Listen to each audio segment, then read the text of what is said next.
Oh no. Oh gosh.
What up, Michael? Sorry, I didn't know that I had this stream was on the chat. I'm bad. But we're good now.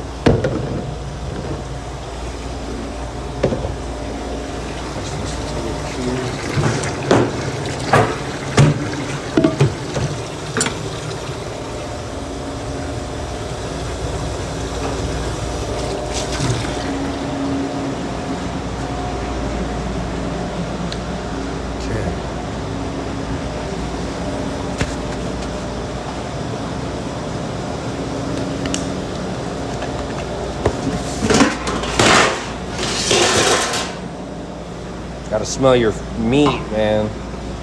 It's chicken. It's good. But you gotta smell it.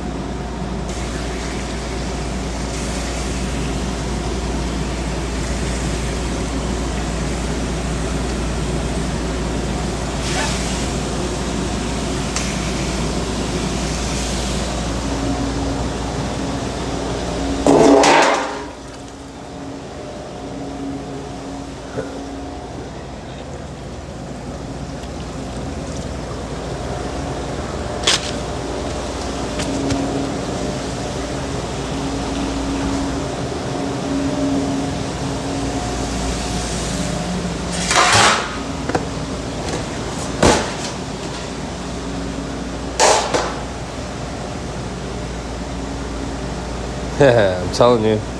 I'll mail you some of the air quality in a Ziploc bag.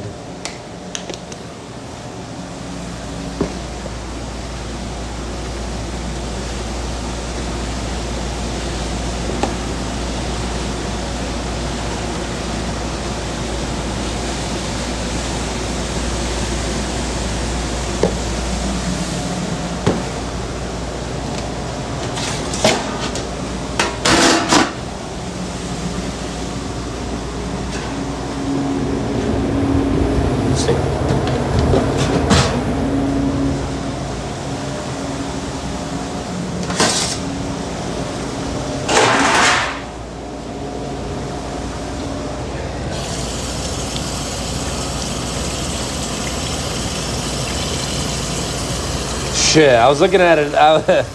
Yesterday I was looking at a rice cooker, man, and I was gonna pull the trigger, but I gotta wait. I gotta be financially responsible. I'm gonna do it. I'll probably do it next week.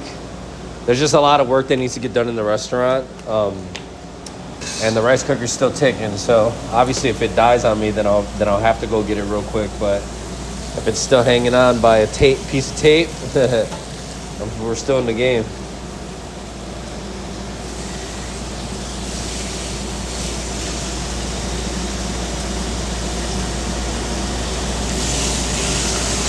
You know how it is, dude. People drop it, and I don't know what they do. They eat their lunch on it. They sit on it, and I come back, and it's mutilated. You know.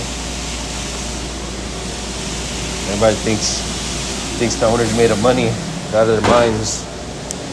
I don't even see the money that's being made. It just keeps going back in.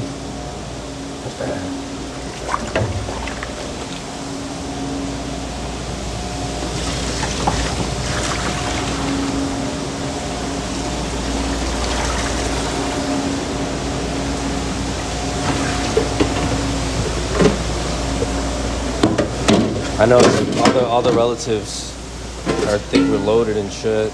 Like, yeah, we make good money, but they haven't seen the bills yet. The bills are right up there.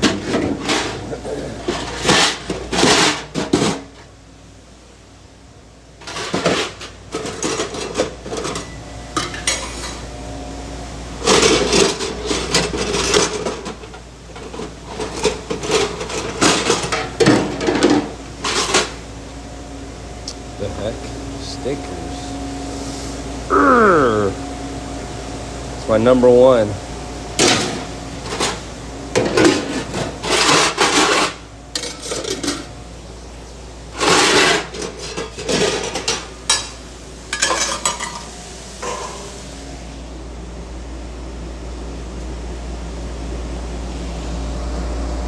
Ah, you fucker. It's hot. A little bit too hot.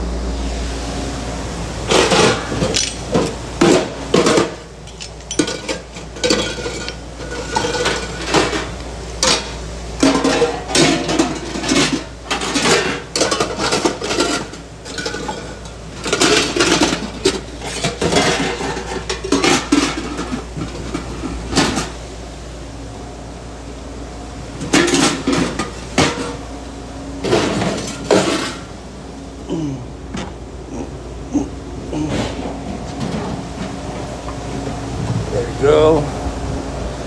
Almost there.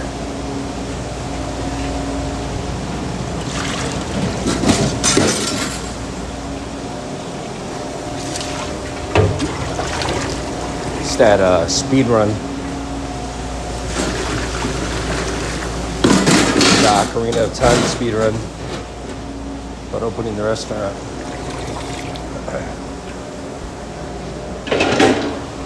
Okay, where am I at? What time do we got? Ah, it's 9 on the dot. Ow!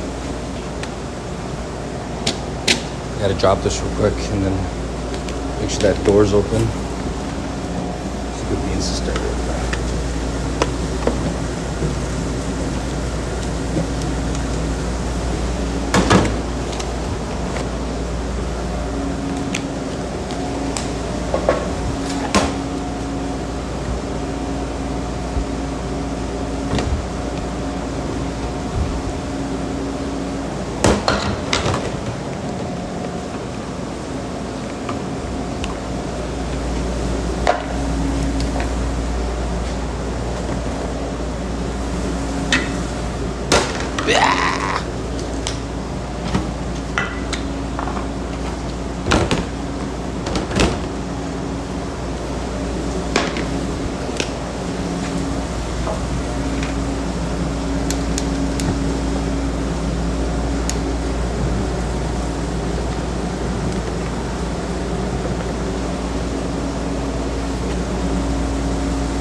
you told me.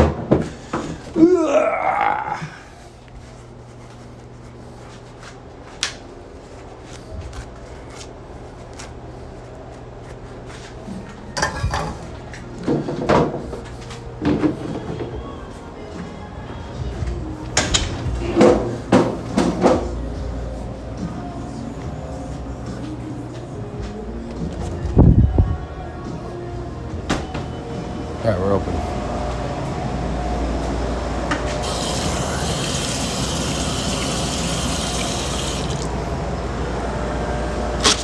Now we're open. Let's get it. Okay.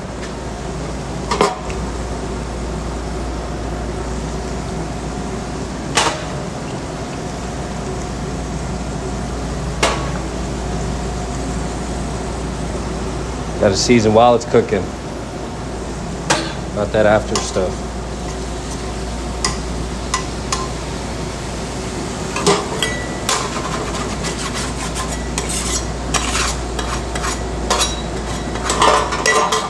There.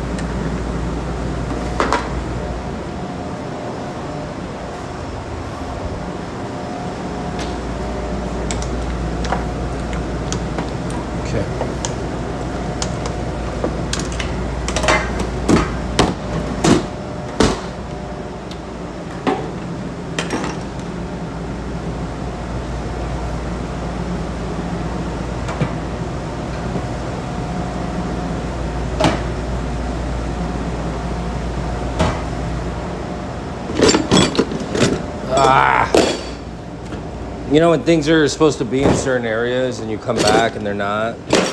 Those things like really grind my gears. Muscle memory, you know, you come back, you do the same thing, you grab the same, you reach for the same stuff and it's not there.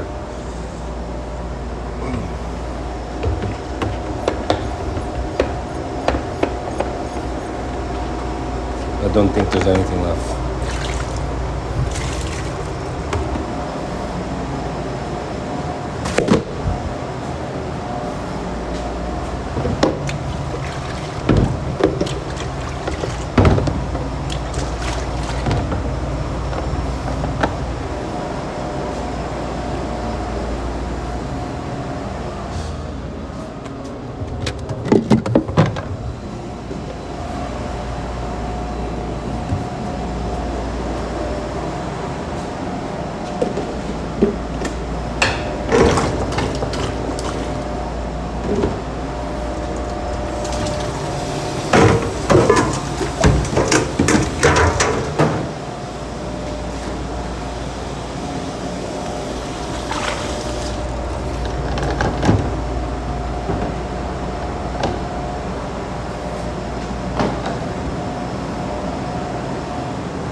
Little off.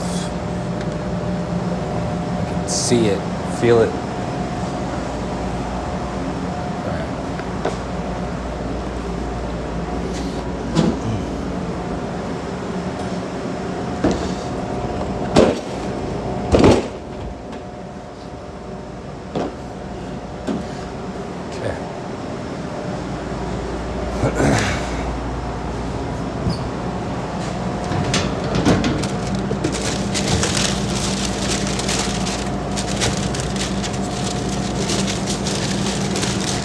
Great.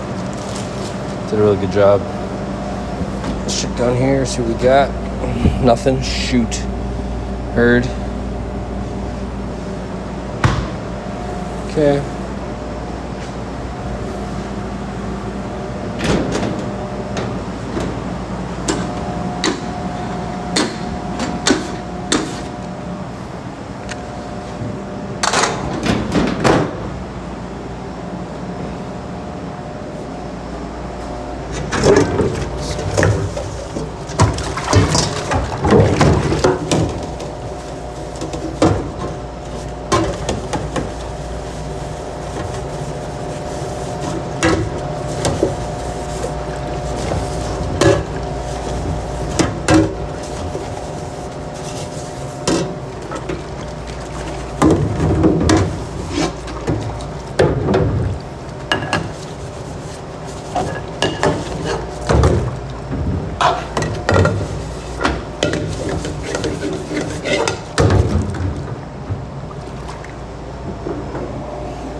No, I work about 6 days a week now, and I work from. It just depends on the day. We just changed the schedule. My wife freed up her schedule, so she's gonna be working in the restaurant more. So I'll be able to get like more consistent days off. But my days off right now are Sunday and Monday. But Monday I do like the administrative stuff for the restaurant right now. But this is the New Year schedule for me. I wanted to actually not be on the schedule this year, but I don't know, something just kind of drove me to really try harder this year, you know? Instead of sitting back and relaxing for a little bit. And you know, right now is the best time because we're extremely busy. We're the busiest we've ever been right now, and it would be silly for me to like take my foot off the pedal, you know?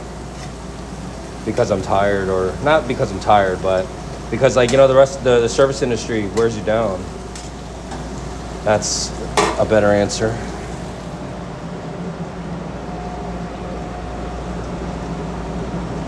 Yeah, we have well, my son's taking a break. He's on a little, he needed a break from working and stuff, so he's doing his own little thing right now, but you know, he's still considered a staff member. And then we have 2 other people, so in total there's 5 of us. 5 of us in the restaurant right now.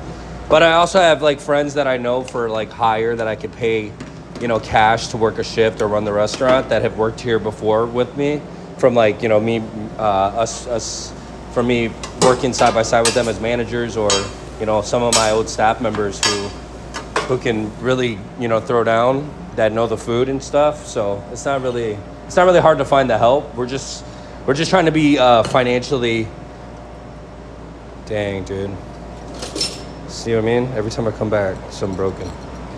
We're just trying to be more financially responsible, so that we're building sales again. We're really thinking about, you know, how to really utilize the labor, get the most out of each person, and not overwork them, essentially.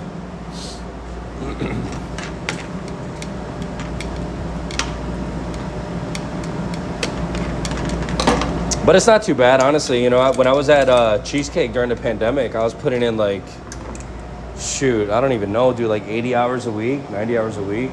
It was chaos, dude. I'd be there from like 4 or 5 in the morning to like 10 at night every single day. Horrible. So this is vacation. This is temp work. And it's my own, you know. It's my wife, and you know, it's our own baby, so it's really whatever we don't get paid, it's just filling this this dream, you know.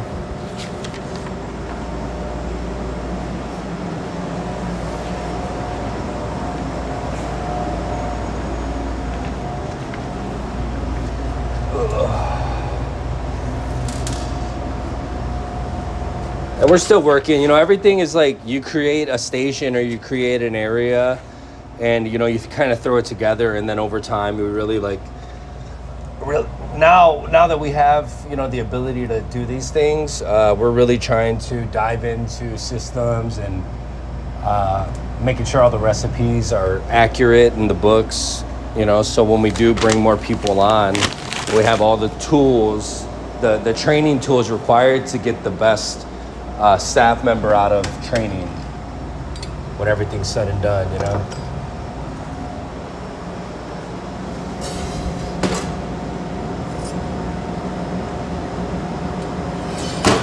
I mean, yeah, dude, it was crazy. Like, you'd have to work 3 or 4 stations by yourself, you know. And it was hard because in the beginning of the pandemic shutdown, you know, Cheesecake has 250 menu items from scratch. They didn't want to budge. They didn't want to minimize the menu for the sake of the really work. It was just, I didn't understand. And when they finally lowered the menu, it was already too late. Mother's Day had already happened, and we already pissed off a bunch of people. And that was it, dude. That was the end of the Cheesecake Rocks era for me, dude. I was like, I'm straight on this. This is crazy.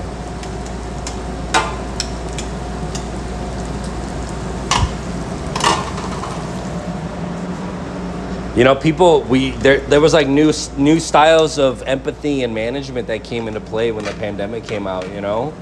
You got to think about how people are dealing with things and, you know, how they're able to come to work or, you know, all these scares and shit. And these people are just so soulless, dude. I don't know, man.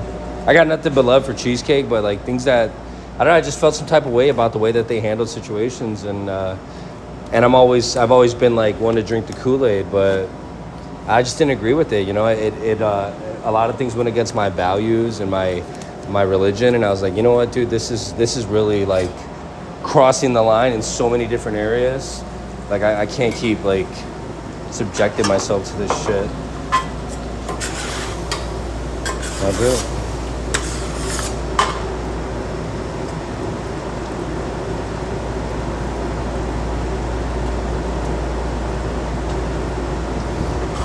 How? Yeah, but you know that Valencia cheesecake is extremely busy now, man. They do they're like close to doing, I want to say 15 million a year. But I don't think Caesar's the EKM there, is he? Laz is still the GM, right?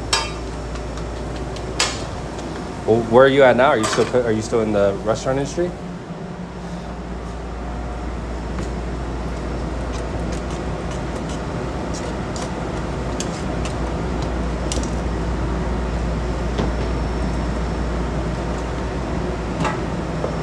The dark side of the Cheesecake Factory, you know what I'm saying? There's a lot of things that happen, man. It's unfortunate.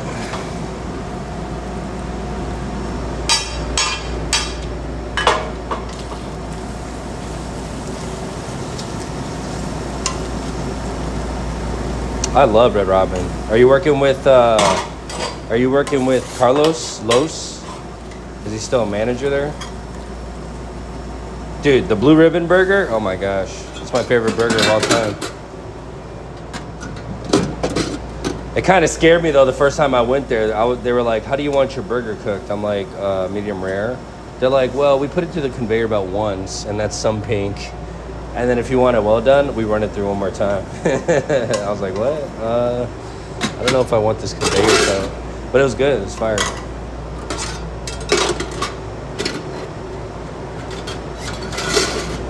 Dude, oh my gosh. I'm gonna just make it myself. When I used to work at the Denny's, we opened a Denny's at a truck stop, Flying J. We would make that burger every day. Just the staff, we would just make it. Because we had a salad bar, you know, we had all these crazy ingredients that you wouldn't normally have besides the Denny's. Like we all shared a kitchen. So we had access to everything. It was cool.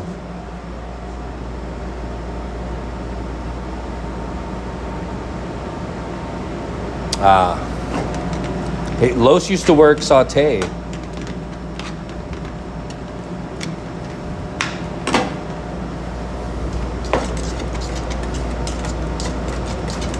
He worked nighttime mostly though. But I mean, it's been, shoot, I don't even know how long it's been.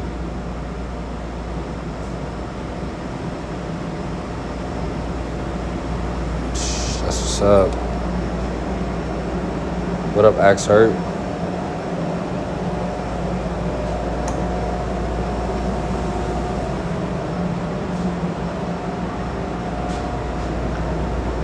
No, I'm saying he worked saute at Cheesecake Factory.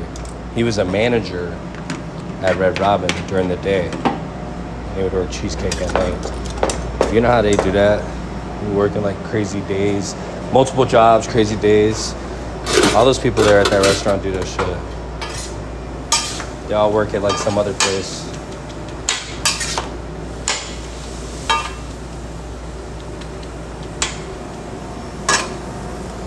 Carlos Lerma is his name.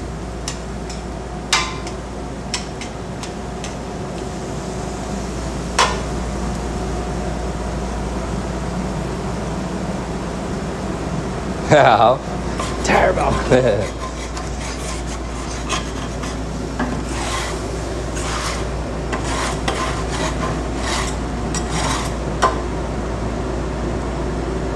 Yeah, he was a manager there. But I mean, look, like I said, I don't know what happened. I don't know if people, a lot of people switch up jobs over there. They ride or die cheesecake, then all of a sudden they're PF Chang's gang, you know? Or whatever big restaurant chain is there.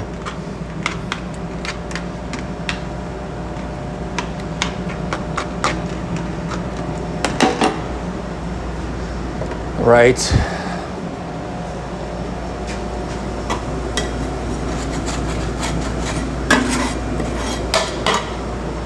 The rice is done.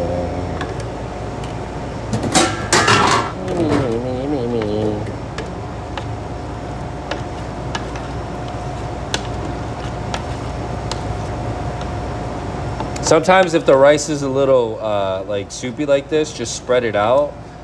Like, I'm not even doing anything to the actual rice itself. I'm just spreading the liquid out more. And then I'm just gonna let it do its thing. It'll catch up. It just needs a couple minutes to solidify itself and let all that oil and water seep into the crevices.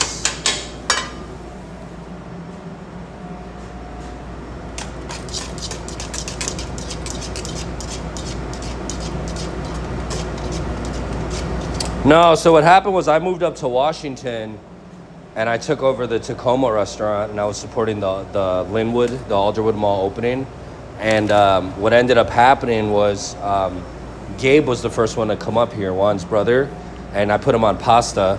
And then Susan and Juan came shortly after, like 6 months after that, and they worked on saute and pasta, and then Juan became a manager, a chef with cheesecake. I got him promoted to kitchen manager, and then he got transferred. And then Susan is actually a chef, a sous chef at Facebook with Johnny. And Johnny came up here too, was working with me, and Wasabi. A lot of people actually. I think there's like 6 or 7 people that came and moved up here, and they're still up here right now. Working either, Johnny still works for me, and then, you know, Juan and Gabe and them, they all work Gabe's a chef at Facebook too. So it kind of just spread out between Facebook and cheesecake, and I went my own way. Yeah.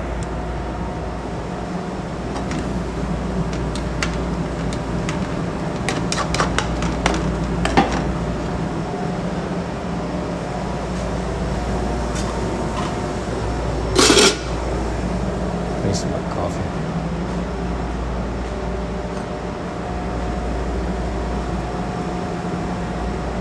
Has anyone seen that Captain America movie yet? I don't even want to go online to read anything. I'm gonna watch it probably tomorrow or something. Maybe tonight, shit, after work.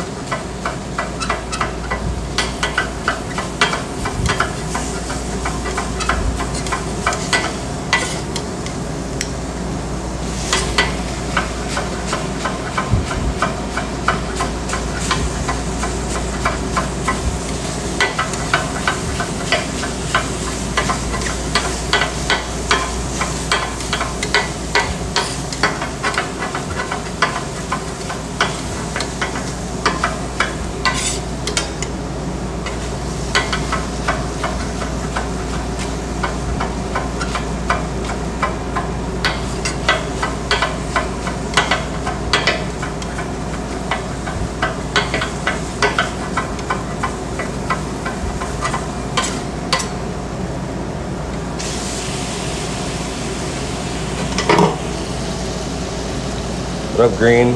Nice. I heard they introduced Animanium and X-Men, whatever. X-Men versus Marvel. That's all I heard, but I don't know. You know, you gotta watch all the shows. You gotta watch everything that, like, be in the loop. That's how they get you. But I feel like the shows are like movies anyways. Like, the Winter Soldier one, Captain America and the Winter Soldier, Falcon and the Winter Soldier was really good. I like Zemo. What's his name? Zemo? I guess hilarious.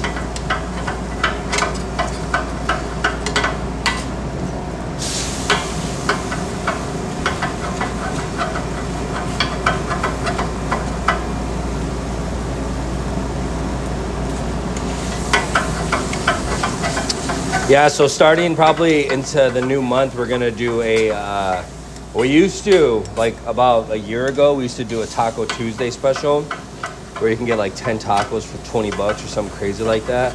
It's not gonna be that crazy because, you know, the cost of food went up tremendously. But we're gonna do some kind of special like that to really bring people in on Taco Tuesday. We stopped with the specials because I tore my bicep tendon and I was in a cast for like 3 months, and it was too much work. I couldn't do it. Couldn't keep up. Not just me, but you know, it was just like it was unmanageable. It was too busy. You know, people were getting pissed off, like, and we're making 20 tacos every couple minutes, and people are just mad, like, you know.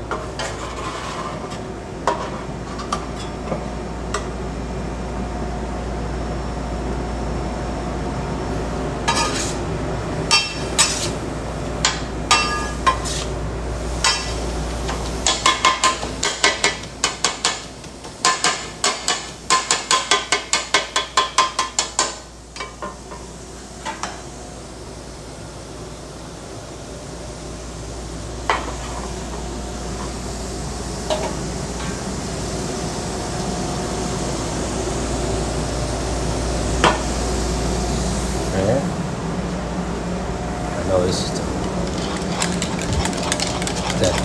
it's that liquid gold. It's that Gold Rush cheese right here.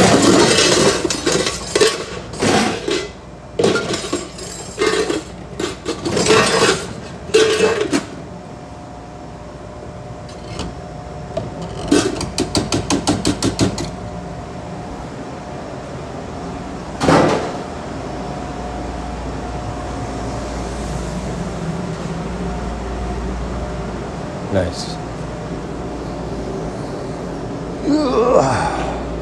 Okay. All that noise I make, that's because I'm old. Sore all the damn time. Back in my day.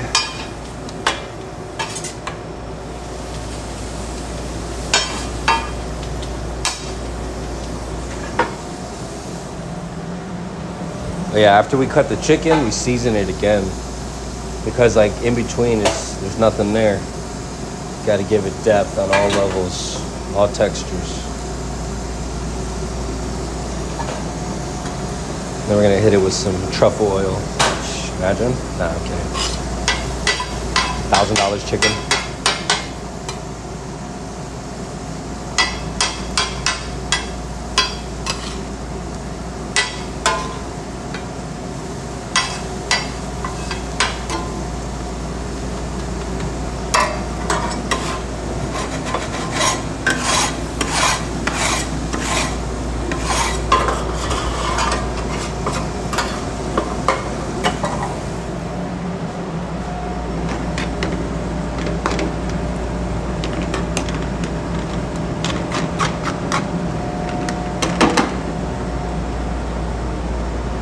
Yeah.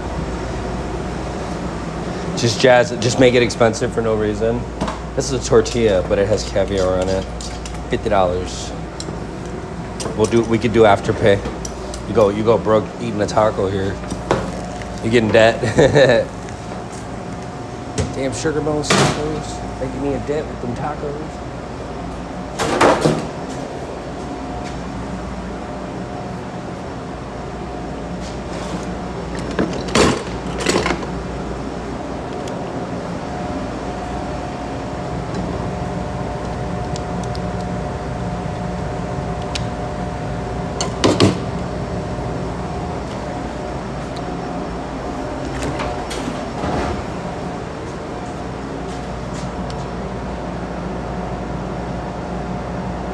I'm telling you, dude, people do the craziest things.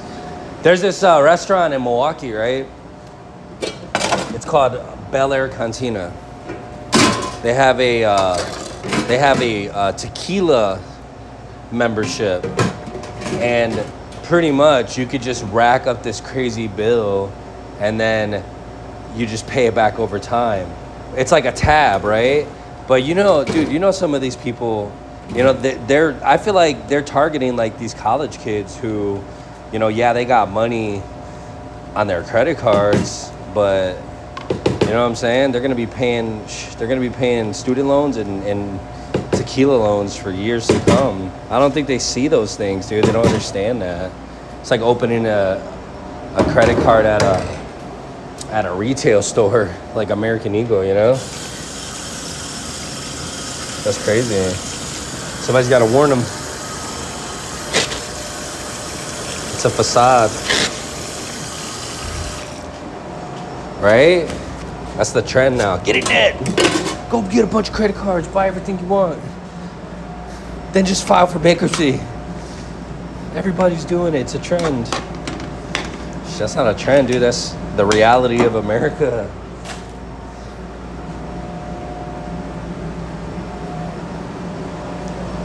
Our carnitas need a lot of love.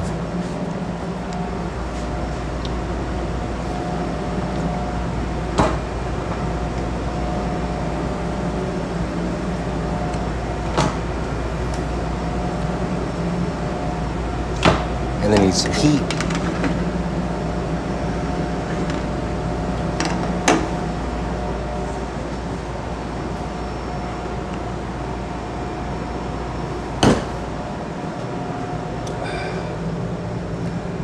Great. Didn't even charge it. Take this.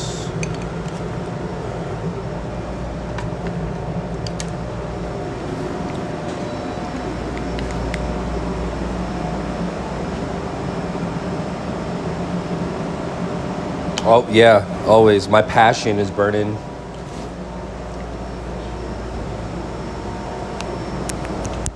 What you burning, homie?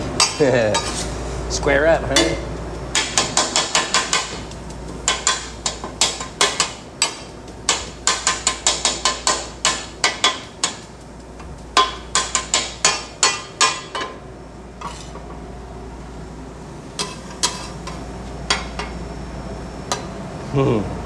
I figured that was you.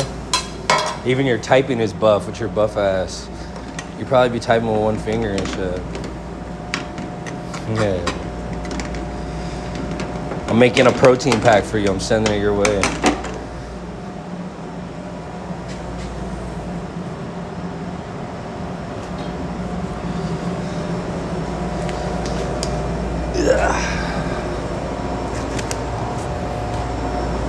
We got steak, carne asada, chicken thigh meat for tacos. And then this is pork cushion carnitas. Pulled pork, homie.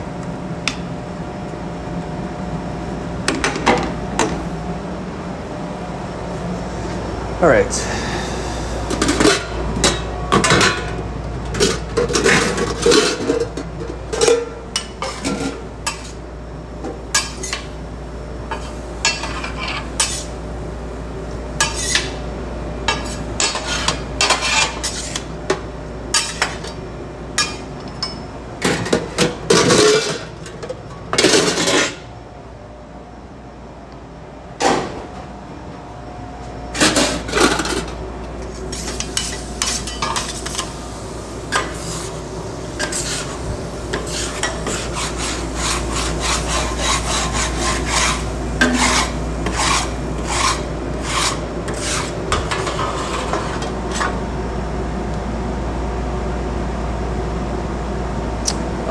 We kind of just play it by ear, you know.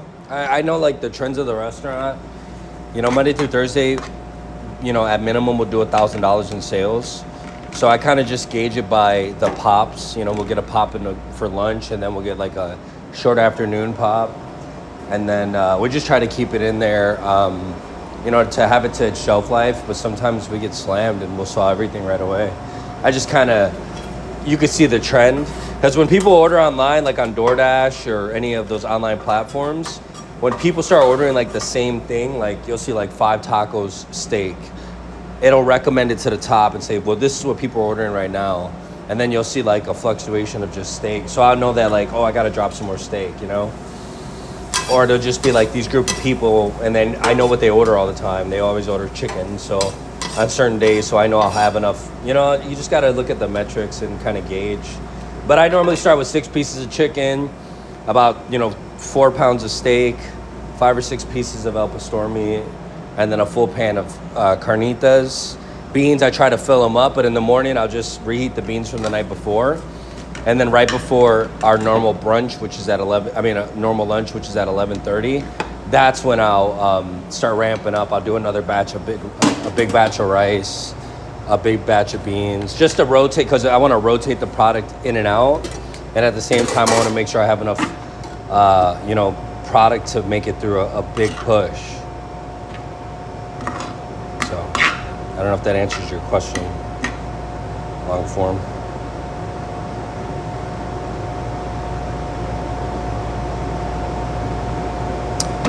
No, so fries last about 3.5 days if they're covered and put in the right containers and stuff. But we try to do it at least twice a week. But we're selling a lot more fries.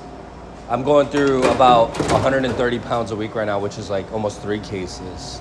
So I'm trying to get that on a better schedule. Maybe I can do I still want to do it twice a week, but do a case and a half every 3 days or 3.5 days. Instead of doing it more often, But all the proteins, they only last about 3.5 days also.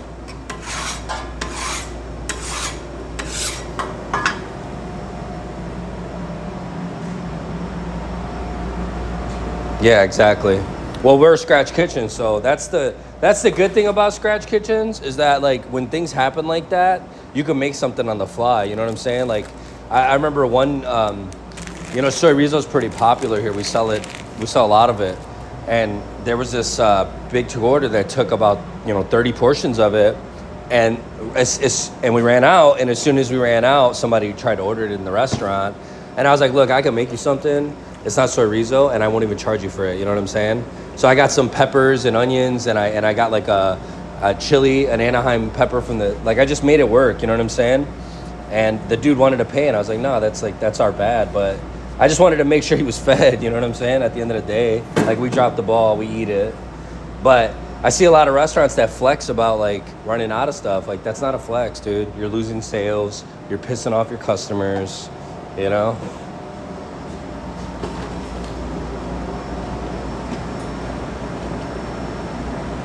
Exactly. Yeah, potatoes are cheap, dude. It's a lot of labor. It's a labor of love for sure, but they're cheap compared to frozen fries.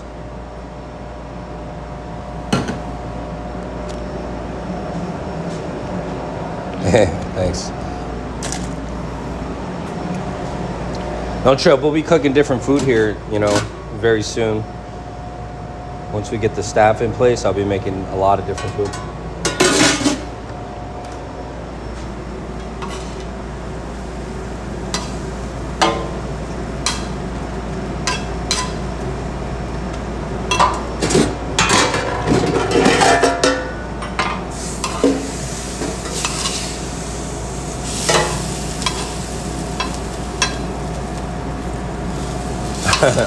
How? Look, don't get me wrong. I love Golden Corral. I used to like Golden Corral. Not love. That's crazy. Like Golden Corral. But then I saw those videos about them hiding their food in the back garbage areas when the health department was there. Kind of turned me off from that. And it was their employees snitching on them too. I mean, that's not every Golden Corral. That's probably just one that has bad habits. But I don't know, man. Certain things. I've seen too many kitchen nightmares to know what happens at next.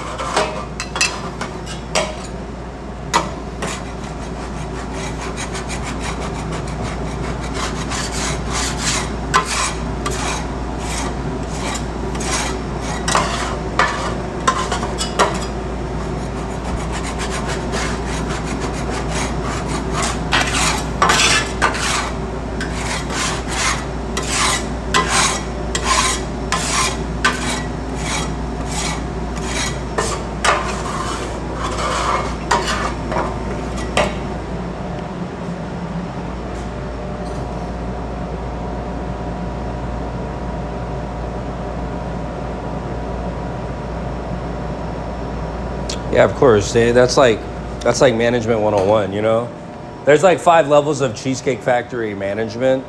whether it's the front or the back of the house. And I was an executive before I came to Cheesecake, but they don't hire executives. As executives, you got to work your way through like the managerial ranks. And I already knew like how to read data analysis. You know, they all, like all these big corporate or franchises, they use the same programs. They use, damn, it's been a while. They use pro forma and the BI dashboard to determine things. Like there's different metrics for different systems. And yeah, you can determine like your 6 weeks, you know, your quarterly, your 6 month and your year periods, really just by looking at, you know, what's going on in the area. There's so many like key metrics that help you like understand like literally what's going on in your area. If there's like parades or you know, things that they do in the parking lot every year.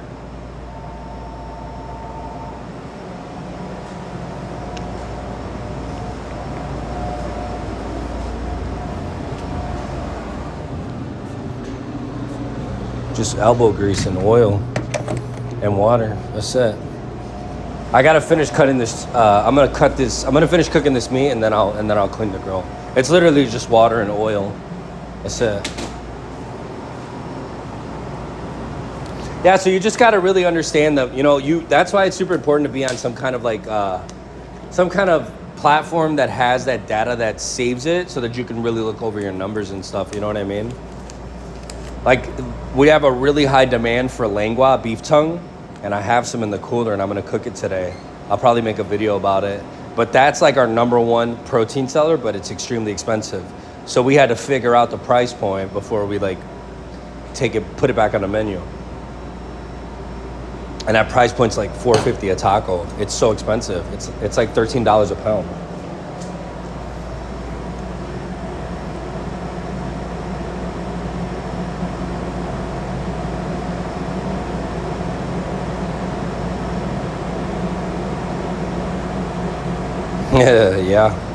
Yeah, Sur Le Toit, man, that's a nice place. I got a couple shoe knives from there, and some I think some like cutting boards and stuff. It's a really nice place. I liked it when I went there. But there's that knife co place in Seattle that's super nice too, on the Pike Place, but I don't know if they're still open. They're kind of like interesting people.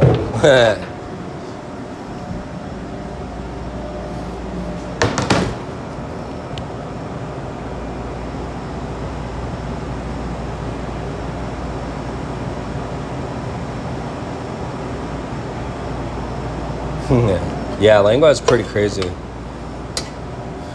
But I've done it a couple different ways, you know. I've gotten it from people. I've done it where I got it from different parts of the store, different parts of meat. And the one that's the full tongue is the best because it has the most flavor. There's always that like dark meat, light meat mix that really elevates food to that next level.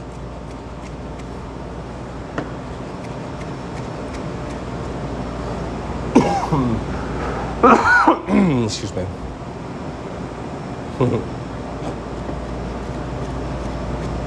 I got you.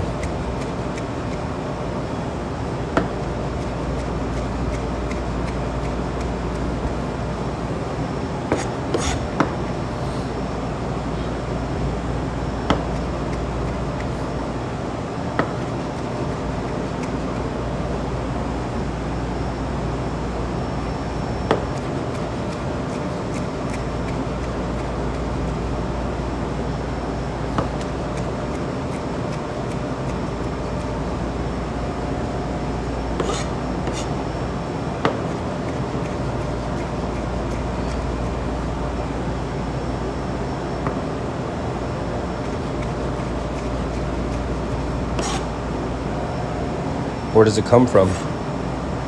Share the knowledge with the world. I want to know.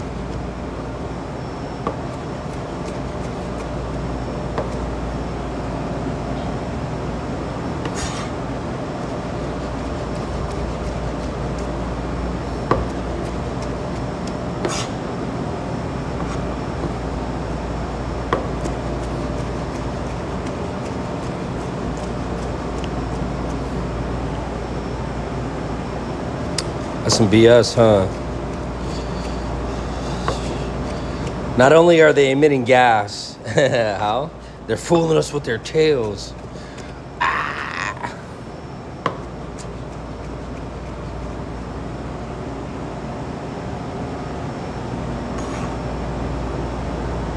How? It's all good. Don't trip. We'll make the trip to Seattle.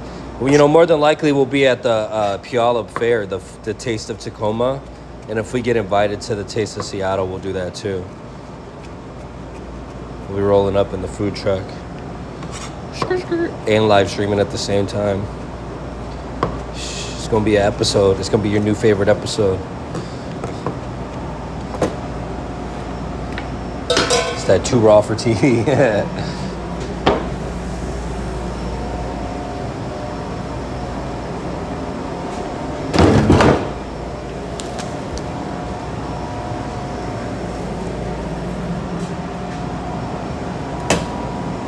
Cuchillo. That's how you say knife in Spanish. Cuchillo.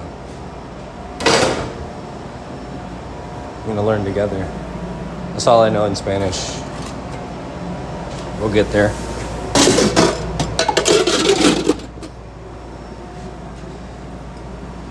Oh no. Wrong thing. Salt, pepper, oil.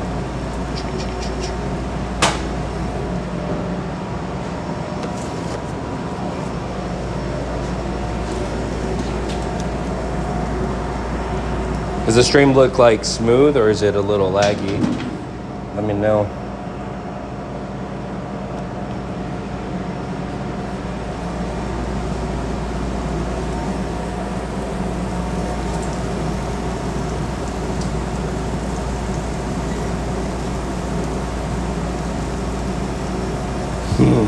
True. How do they do Family Guy with a Q? That's a stretch. Whip it.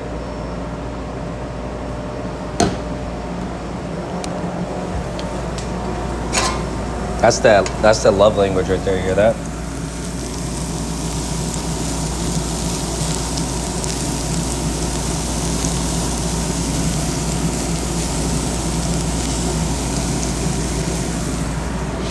I know you smelled that. Woo. All right.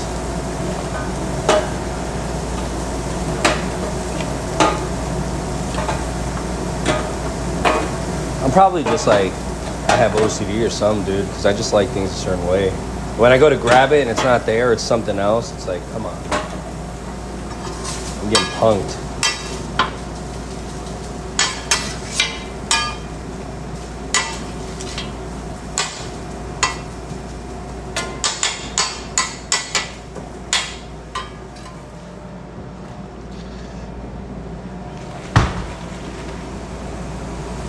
Food dye. Imagine. That's how they do it on some of those food, the fake food. It's not even real food. Motor oil on the McDonald's burger.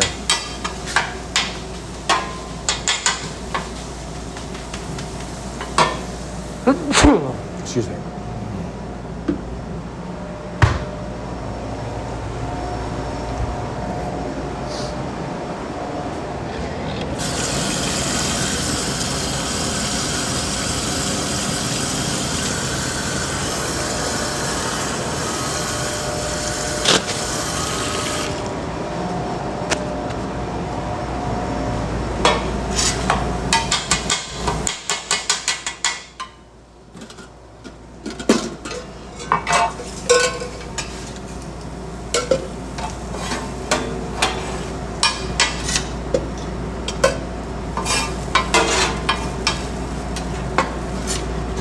The spatula is like a art brush, low key. You can move it however you want.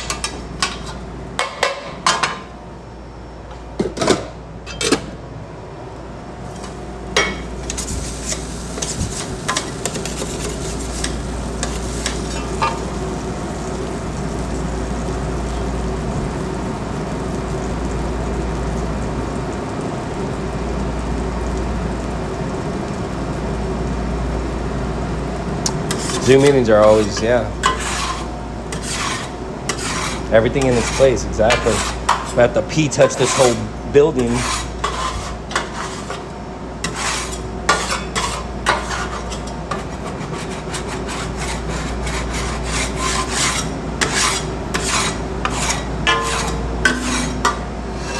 Let me just cook this steak a little bit harder. I feel like it's just a little tender for my liking. I wanted to get some color.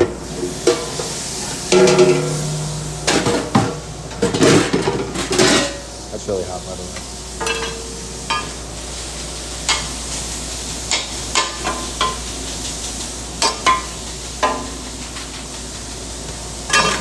Get some.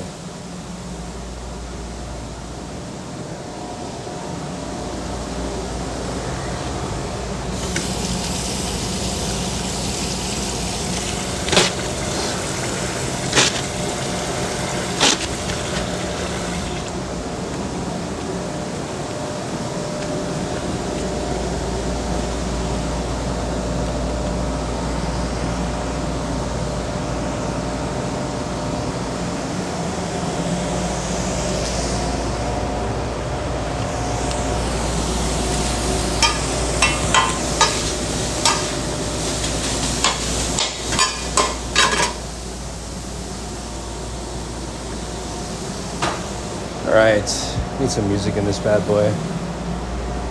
Go back as it's just like we just put things where they belong for once. Please do it. Oh gosh. See, look. So when we do our orders and we say we need honey, right? And I order honey, we still have honey. And it's expensive. That's why organization is super important. You gotta make accurate calls.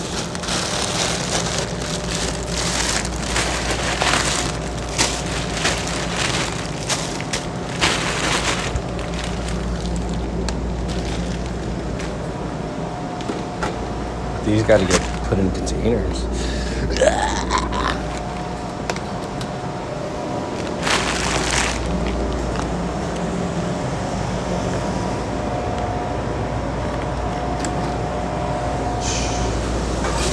Better be careful out there.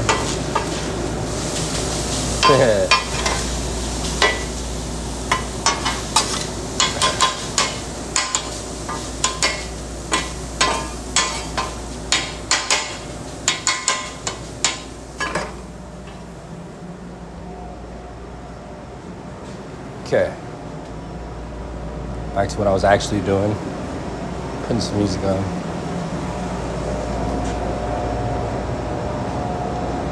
No, but it's funny that you say that. One of my old friends growing up, she has a bee farm, and I have to reach out to her because she said she wanted to send me some honey for the restaurant, and I think that's super cool.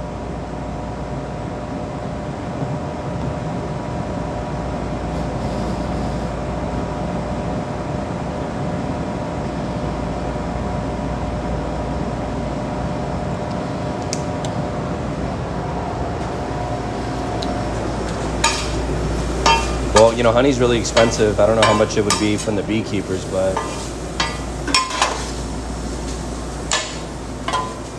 whatever's the most sustainable helps the most and is a fair price, you know?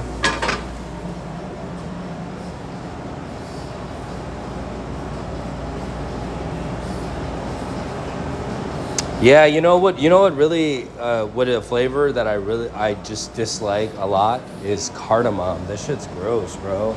It tastes like sage and cinnamon had a baby. And it's so overwhelming. It tastes like perfume, like dandelion leaves. I don't get it. Like everybody was talking about it like it was something, and I'm like, this shit's nasty. And then one of my cooks brought it in, and he's in culinary school, and he spilled it all over everything, and it's just like, oh my gosh. Insult to injury right there.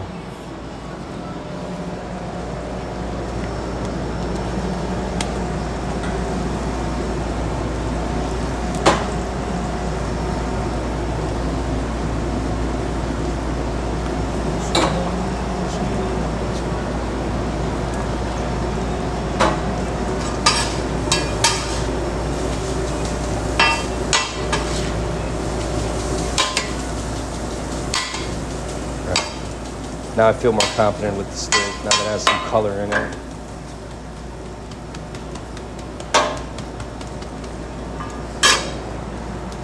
I like star anise. I use it in the coffee that we make here.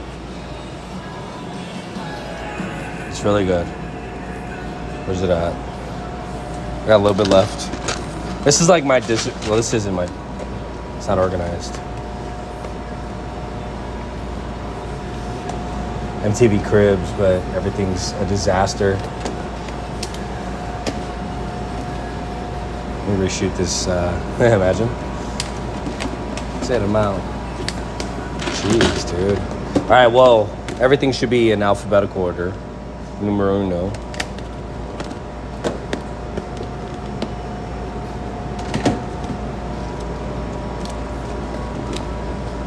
We're not even in the ball game right now, dude. Sideways. Elemento. All right, back to what I was saying. This is like onion powder.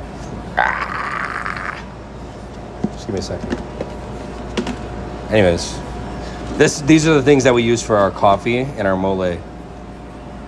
And then this is our sweets area. We have extra sugar. We have walnuts, candied pecans, golden raisins, toasted pumpkin seeds, chocolate chips, some coconut shavings. What else is over there? Dark chocolate, cacao powder. What is it called? Instant staff. I don't know. I can't really think of the name.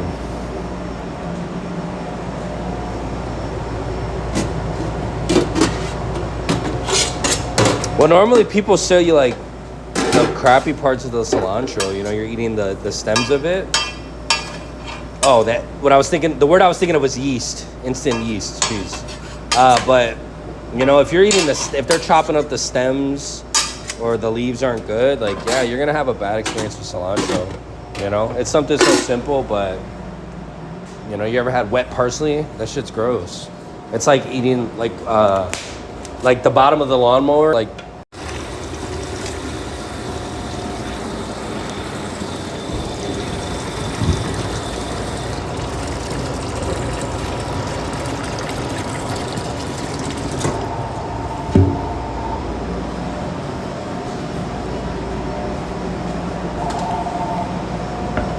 What's up, my love? Good morning. How you doing? Good? Sit up.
Sorry. Had to take the morning call with wifey. Make sure everything's good at the house. Back to the grind. Yeah, cinnamon's cool, you know, but it's like the Mexican version of it. So, or otherwise it's just overpowering. I don't know, I used to be all about Starbucks and all these coffee shops, but honestly, I'd rather just make my own coffee because they never get it right, especially when you're ordering it to go, you know? Unless you add hella sugar and syrup and stuff, then of course they're gonna make it right. But if you want just like a normal coffee, they never put the right amount of half and half or whatever.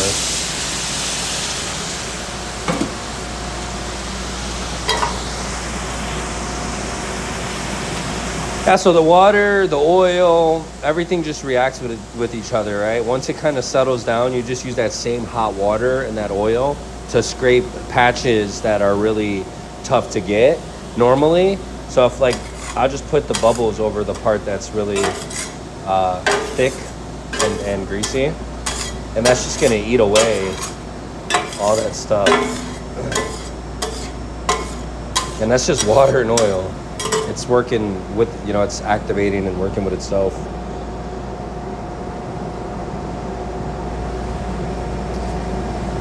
Yeah, Starbucks is cool, you know, but like, I don't know, they don't even do certain types of sugars anymore, and I don't like stevia, like, you know, I don't like a lot of the things that they sell for the normal consumer, you know.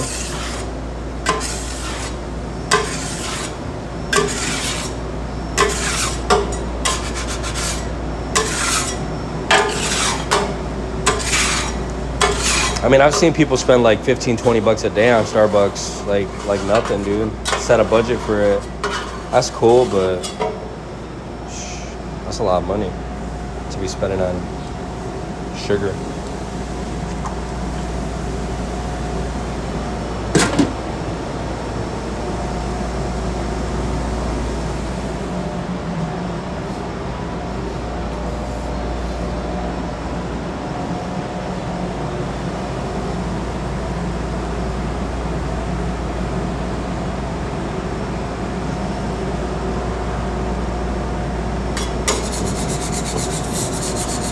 Excuse me.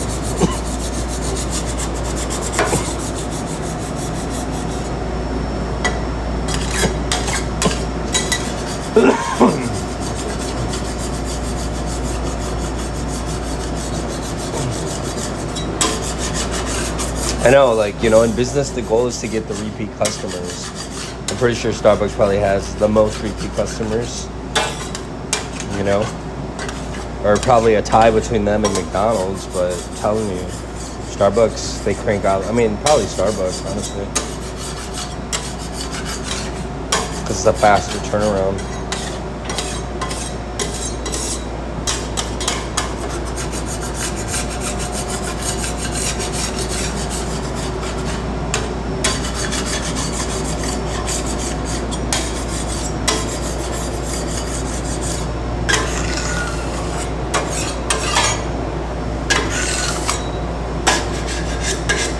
I feel like McDonald's has like the delivery, DoorDash shit. They got that shit on lock. They're number one for sure, you know, because they're charging premium prices for realistically like $1 burgers.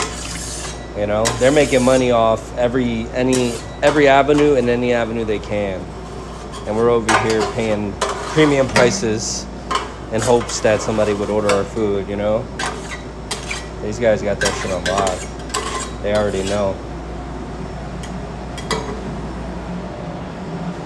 Those people they probably spend millions of dollars on advertisement a day.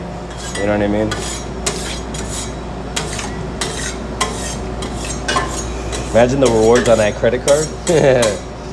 That's how they live, off the rewards.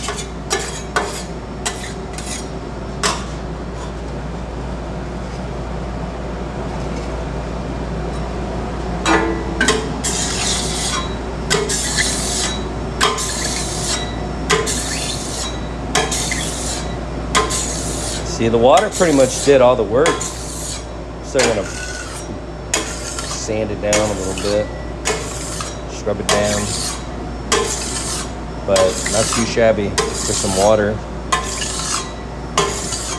People put like soda on it and shit. Acidity like Sprite or soda water. Just water. Chill out.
Yeah.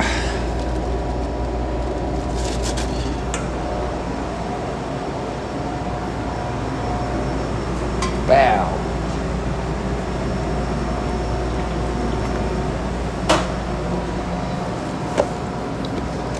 Gosh, things need to go where they belong.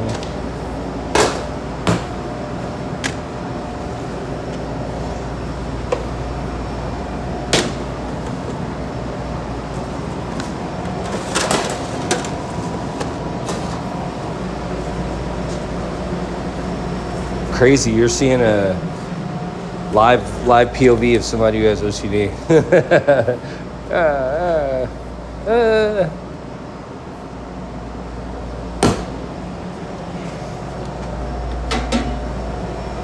I never told you I was good at this.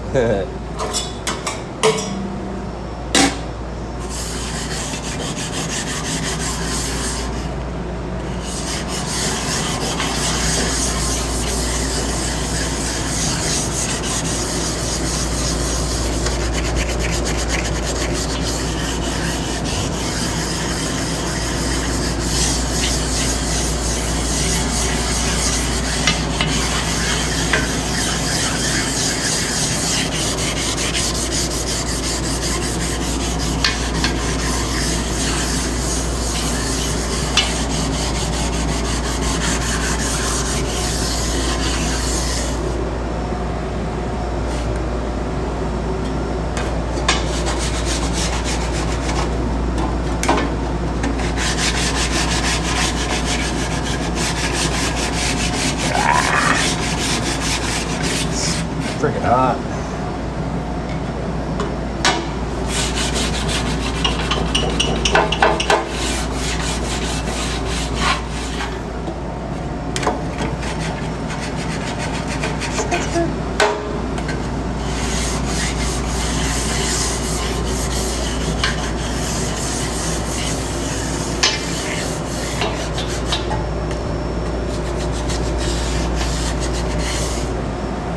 All right.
Then we're just gonna add a little bit of oil to the grill and just let it seep into those lines so that things don't become sticky. Sorry, part of my language. Yeah, so we don't want it to become sticky. That's called seasoning the grill. I could make a pancake on this bad boy right now and it won't stick. That's because there's no more of that grease, residual food particles. It's brand new.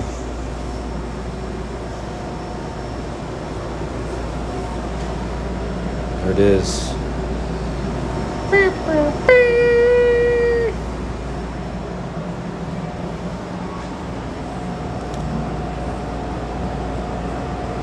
Yeah, we do the breakfast burritos. We do a chilaquiles or huevos rancheros. And then we also do, if somebody wants over medium eggs in their burrito, we do that also. Let me wash the tools real quick before I need them to sell. Yeah, it just depends. But we could do eggs to order if somebody wants them. I ain't scared. I'll do whatever.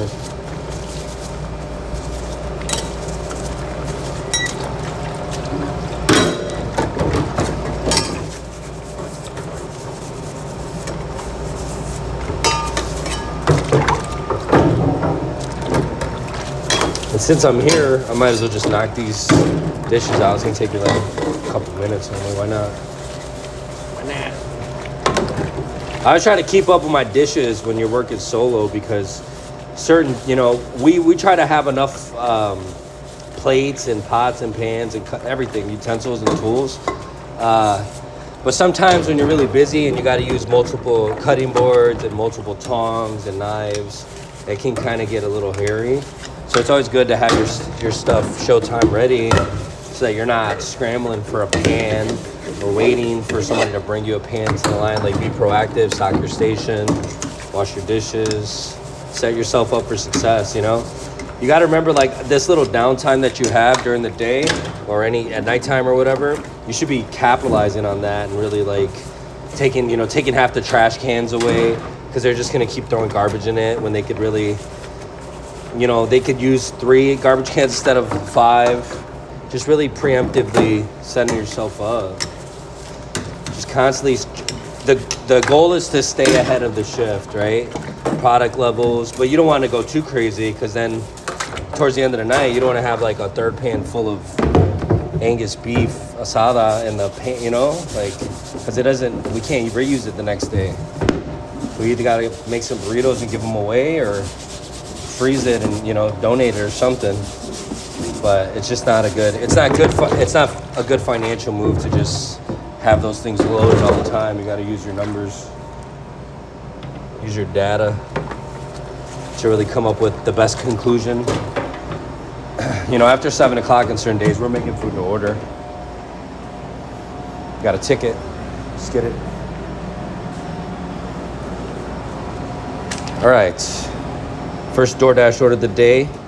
They got tres leches white cake, 2 steak and 1 shrimp taco. It's a 3 taco plate, 2 steak, 1 shrimp. They don't want no red salsa and they want to add sour cream. Let's get it.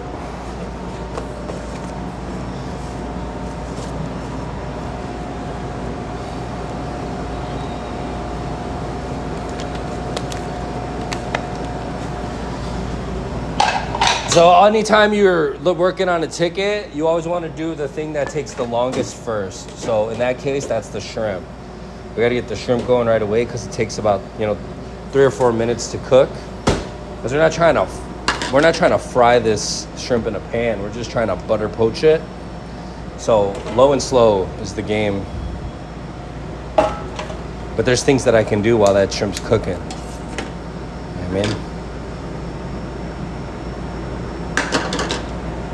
Gotta set the pace. This is the first ticket of the day. It's gotta be perfect. And then every ticket should follow after that.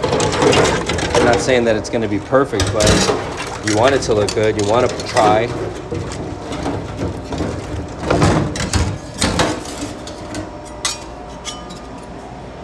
Yes, chef. Yes, chef.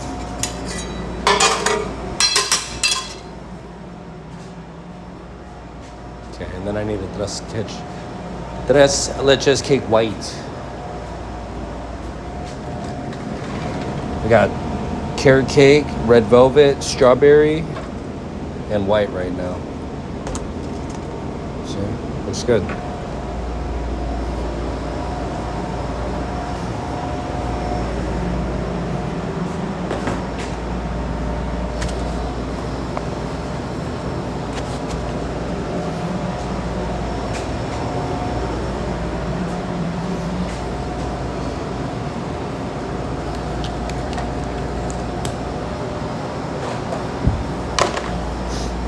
We always want to package the cake separately because it's cold and it has cream in the bottom, so we're going to put that in a separate bag, and then we'll put the napkins on top of the hot bag so that it's not going to seep through. You know, we want to be responsible with the bags, but at the same time we want to make sure we're serving hot food hot, cold food cold.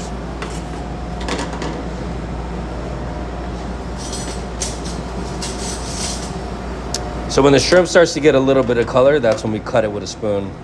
Right down that middle part.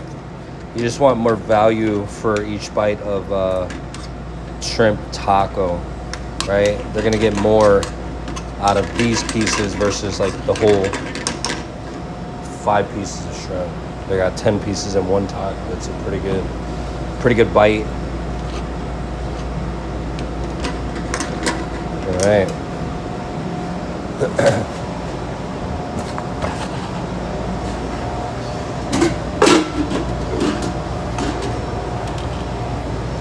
Let's put like an arroz.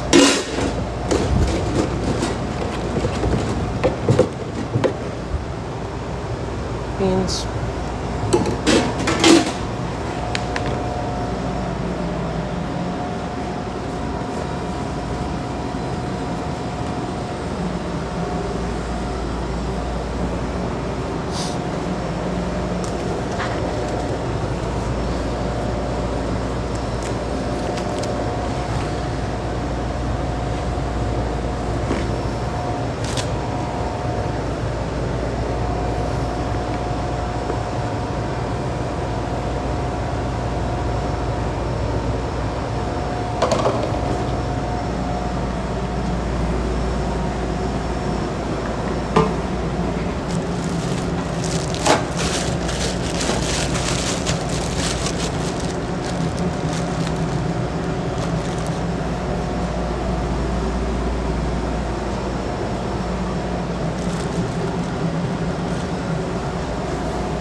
Pretty good, man.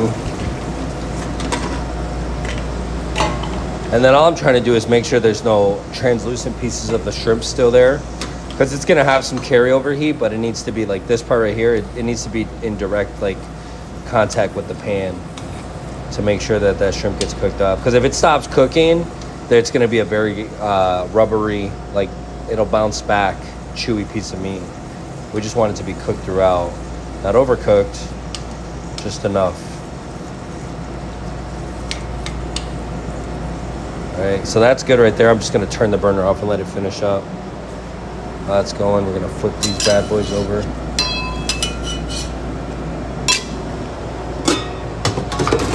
2 steak, 1 shrimp. And I want no red salsa.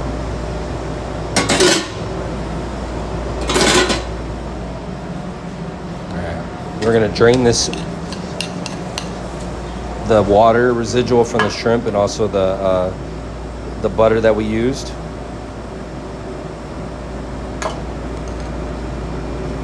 We're just gonna let that tortilla not necessarily crisp up, but I want it to hold itself, become pliable. So it needs to at least get some kind of texture to it before I pull it off. If it's too limp, it's gonna make the taco fall through the middle. We don't want that. You see how it's still a little bit too translucent? We just cleaned the grill too, so everything's still trying to catch up as far as like temperature wise. So all I gotta do is just play the waiting game.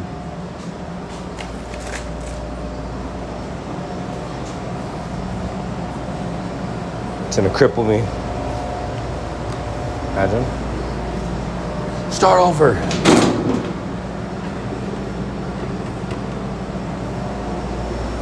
And then by putting the onion cilantro, it just puts more weight on it. That's why we gotta make sure that that tortilla is good to go before we put it in the box. The shrimp comes in frozen, we'll thaw it, and then whatever we sell, then we'll pull more shrimp.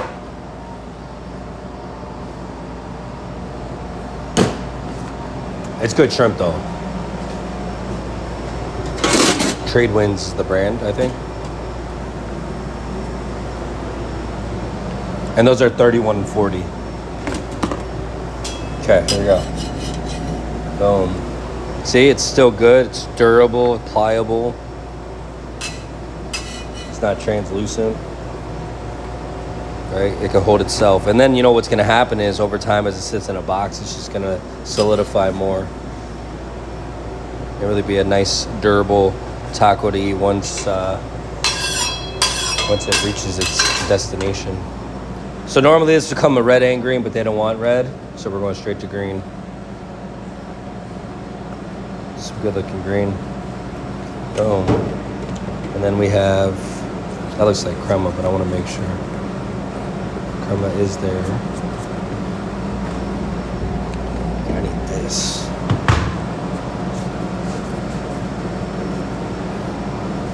Lime aioli.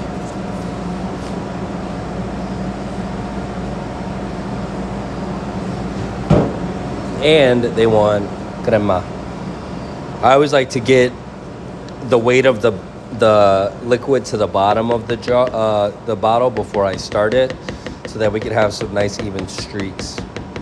I'm not even squeezing on it. I'm just literally just tapping it so that the weight just goes down, so there's no bubbles when I zigzag this bad boy.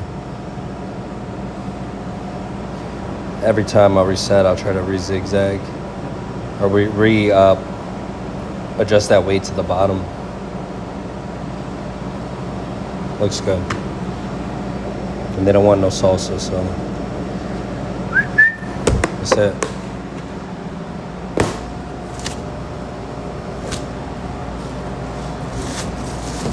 Lonely bag. I have a couple.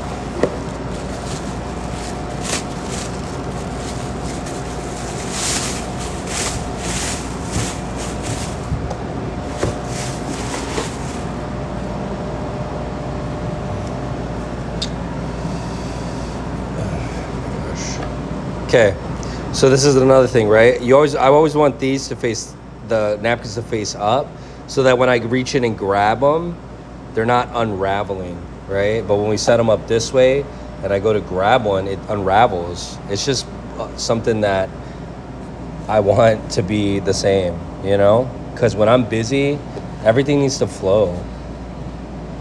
I might be crazy, but that's just like the way it needs to be, you know? It needs to be streamlined. Fanatical about the little things, you know, for myself. I don't take this out on anybody. I'm just saying for myself, like, these things need to be the same way for a reason.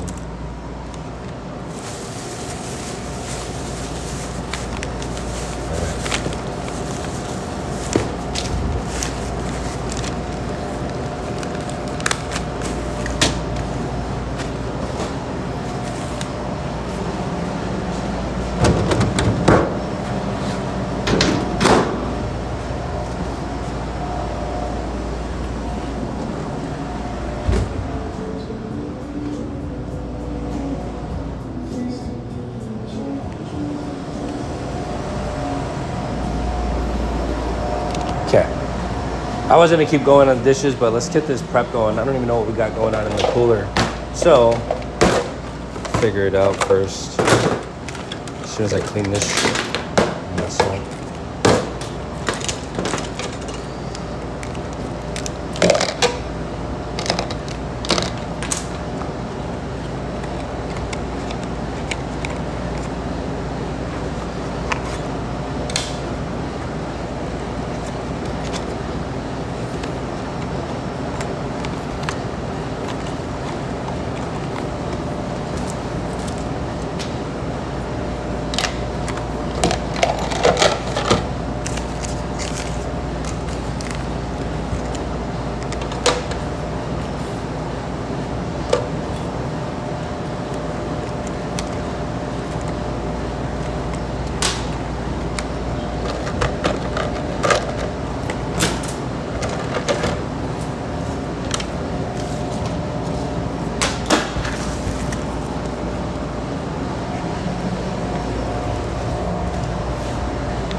The pens, it's because it gets hot in here, the pens explode. This thermometer is like a $250 thermometer. I don't want the pens exploding in the thermometer, you know?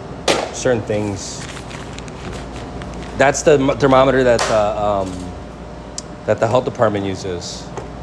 And this needs to be in the guard with the knife because I don't want anybody to cut themselves because these scissors are extremely sharp.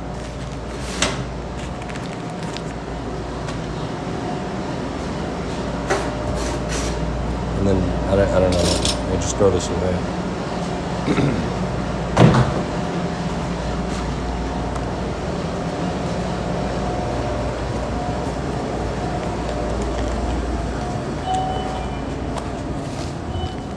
Pick it up.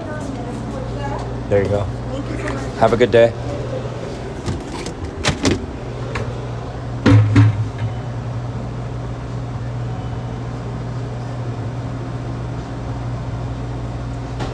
All right.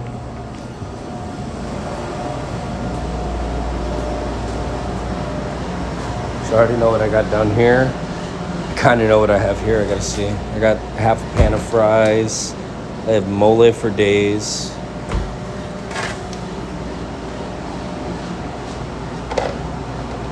And then all the pencils are missing. Oh, I see one. You always want to write your prep list with a pencil if you can, so you can go back and erase it or, you know, do whatever you got to do to make the numbers accurate. All right.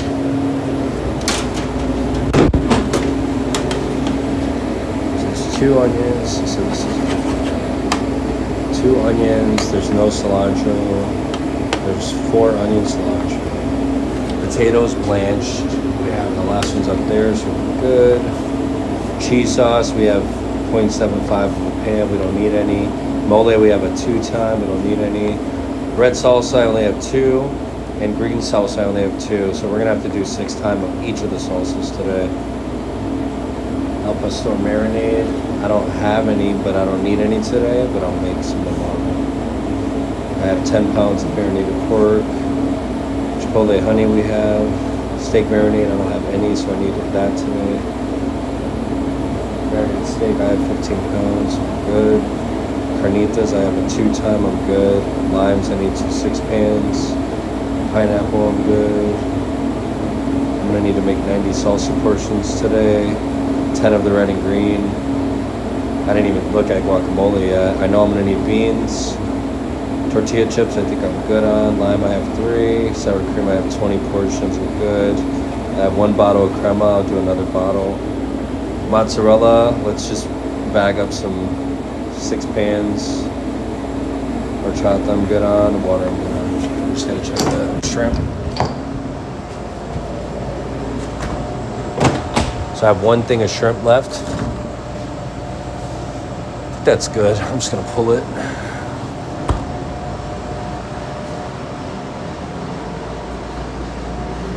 Like, I don't know what they did. They thawed it and then they froze it. Sketchy. I'm gonna thaw it natural. I'm gonna thaw it with some cold water and just let it sit in the sink as it, like, with cold running water.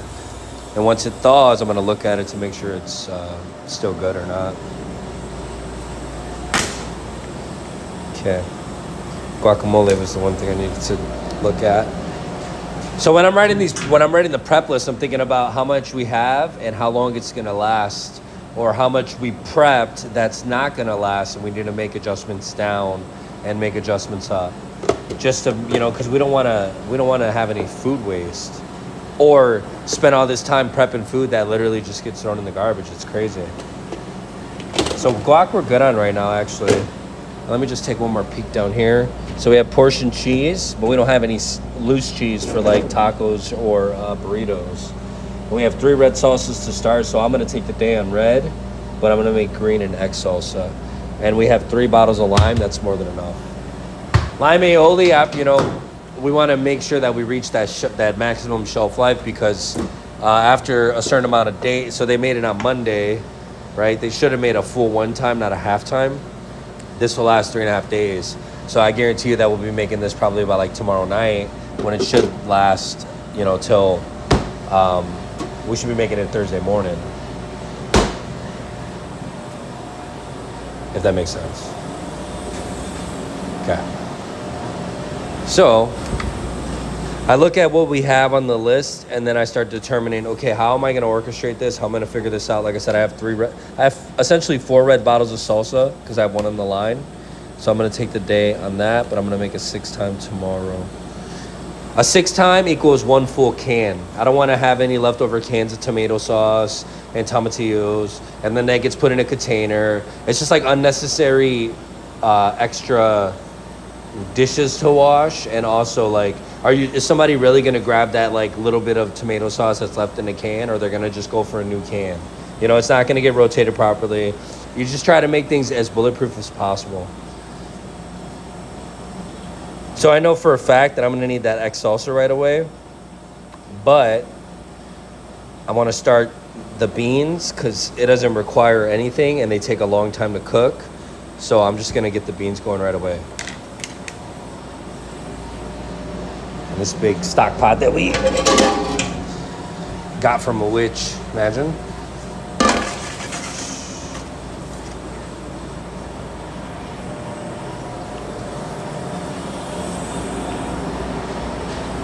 Wash my hands real quick.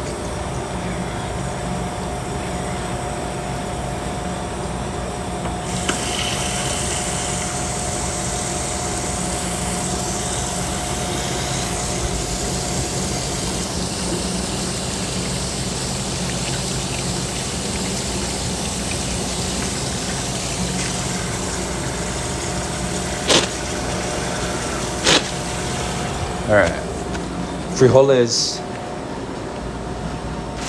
pinto beans. I guess I know more Spanish words. All of them. That's good, right? Because we don't have any leftover beans. It's not that, it's a dry product, so it'll last like 30 days, but that's good rotation because we don't want to be sitting on the same pallet of beans every time, you know, we go to the store. I always have this rule of thumb, like, you know, yeah, we might need it, but let the grocery stores, let the purveyors handle the storage on their shelves. Like, why would I pay for something that's going to go bad on my shelves when you could keep it on your shelves and you figure it out? You know what I mean?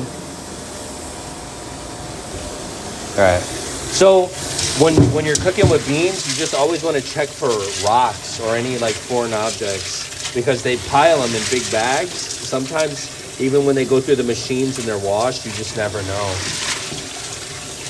At the Cheesecake Factory, there's 2 of them in the United States. One on the East Coast in North Carolina, and then one in Calabasas Hills, California. They make all the cakes by hand. There's a whole army of people.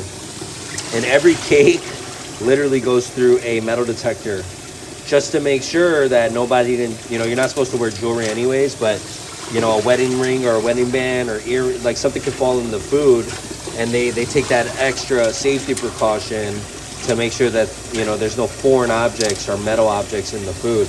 You know, you got to think about that for a second and say, wow, that's really cool that they do that. But also you have to think, I wonder who got some jewelry in their cake for them to implement that system. You know what I'm saying? That's crazy. And they're not like, you know, they're pretty cool looking things. All right. Anything that I cook for long periods of time, it goes in that back burner. I don't mess with it. I turn it on, medium flame, just so that it's touching the bottom of the pot. That's it. And I can give you guys a little zoom in of it just to kind of see. Maybe not. I'll just take this off. That's what we're looking for. Right under the eye. This is the eye. Right under the eye, enough to heat it up from the bottom, but to keep the keep the temperature consistently rising versus like blasting it, getting the water boiling. That, you know, the beans are really heavy. They're on the bottom of the pot anyways. So that's the first thing you don't want to do is burn the bottom of the pot, because once you burn the beans, it's a wrap. You can't come back from that. Just take your time, relax, it's okay. So we have 1/6 pan, and we're gonna pull that one, which I did. So shrimp's done already, and the beans are done. Green salsa, cilantro. Cilantro we're good on. I saw it on the line. Okay. It's easy. We'll knock out mozzarella too because it's like literally 5 minutes, if that. Try to chip away at the easy things right now that the slow, long things are going. The beans probably take about 3 hours to cook, 2.5 to 3 hours. So what I like to do is when I heat it up, I try to get water to that fill line, that dimple right here. And once that water dissolves into the beans and there's not that much moisture, I'll add another pitcher of water to it. And, you know, and I'll just taste them over time and see. But they typically take about 3 hours.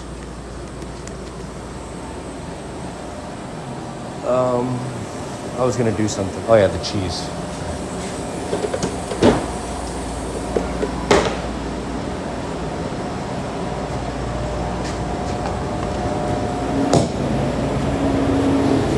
And this bottom. Sorry. Just take them out of the box. It takes like 10 seconds.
What up, Edward? How you doing? North Carolina. That's what's up. Charlotte has some really good food. I was out there last year. Fire.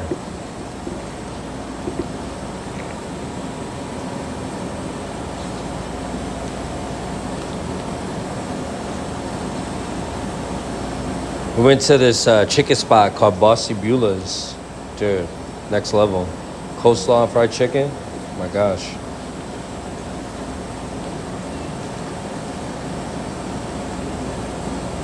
That's what's up. That's what's up. We're just hanging out, portioning some cheese. Ain't nothing major. Ain't none.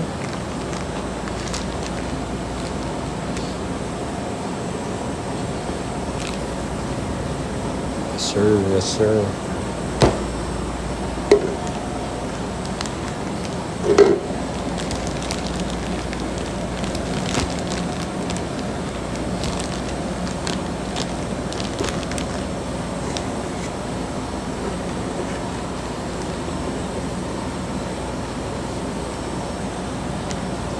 What's up?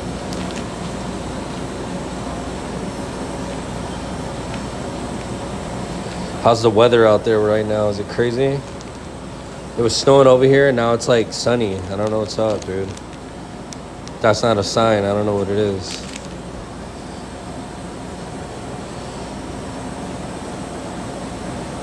Gotta fluff it. It's already fluffy. Look at fluff. Fluff, fluff.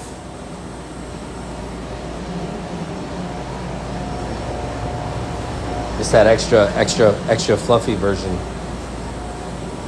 See? Just never know.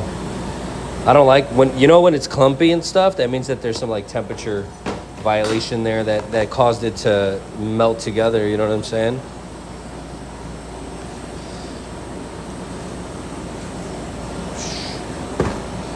Better go get some Campbell soup. People, I feel like the weather is not even like, I don't know, man.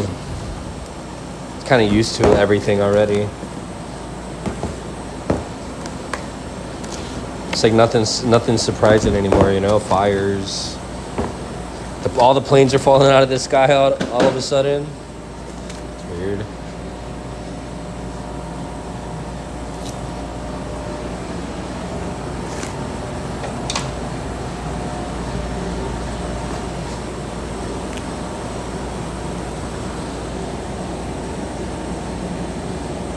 Day today, the 18th.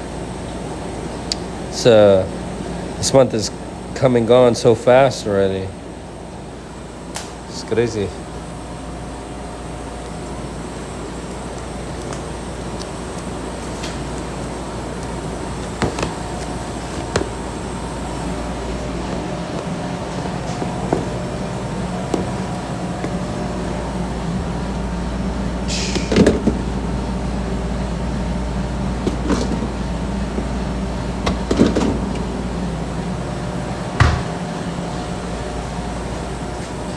I remember when summer was like from June to like end of, August going into September. Now it's like raining and it's like snowing in June, and we're barbecuing for Christmas.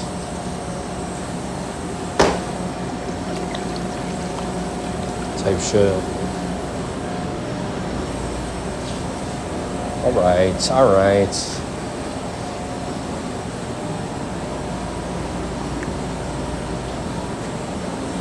Let's do spicy egg salsa.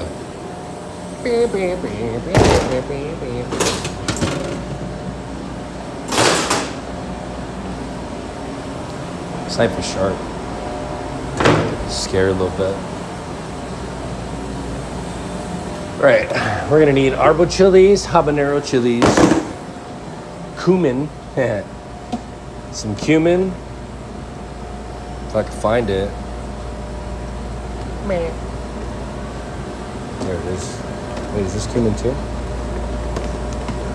I'll use this one. And garlic.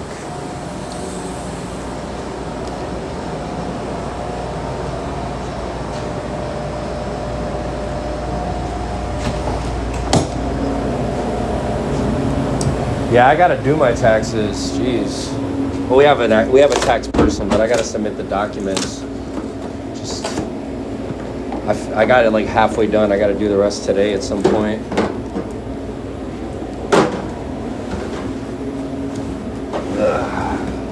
Adulting, you know what I'm saying?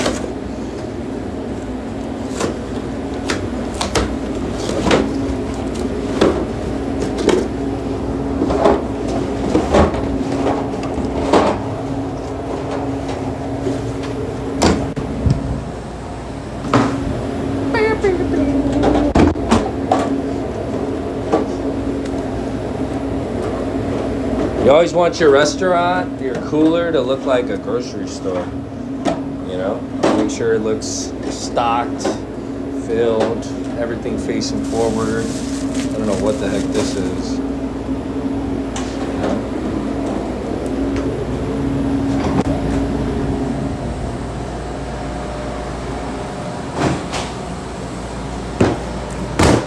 Wow, man.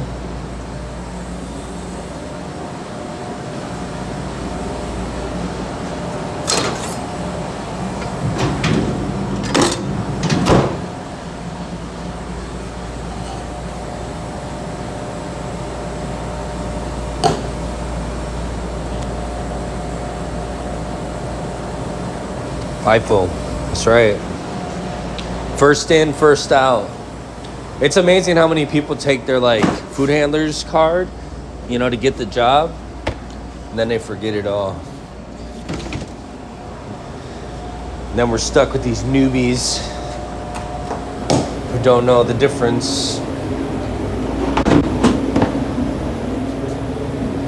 between chicken and steak. And I'm afraid for us all.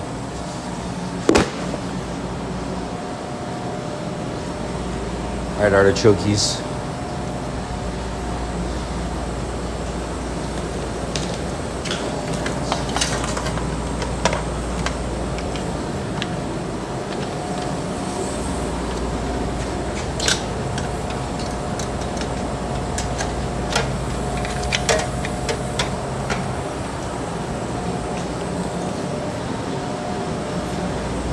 First thing we want to do is gather all of our ingredients, gather all of our tools. Salt, chilies, serranos. We're gonna fry 10 of these bad boys. This is gonna be a really spicy batch, dude. I can already feel it. Feel it in my gut.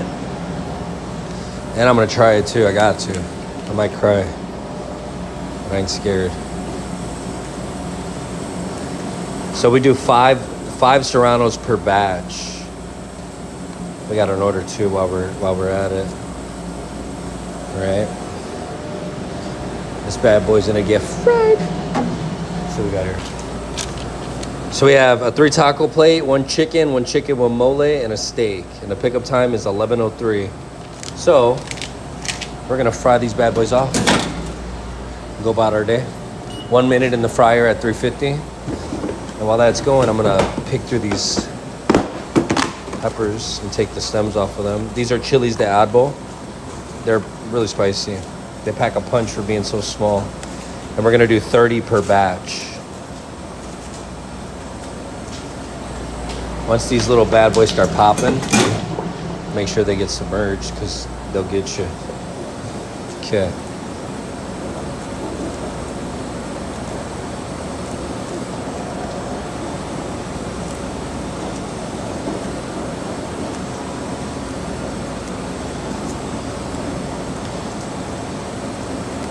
Who knew that counting would be so good in your life?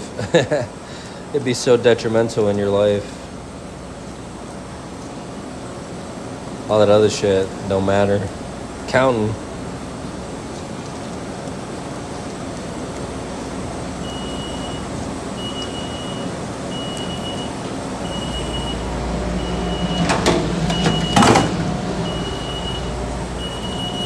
Nah, it's always 30 per. The arbo, the mild salsa only uses 3 peppers, but it's a different pepper. It's a chili, a Japanese chili versus these bad boys. Or are you referring to the serranos?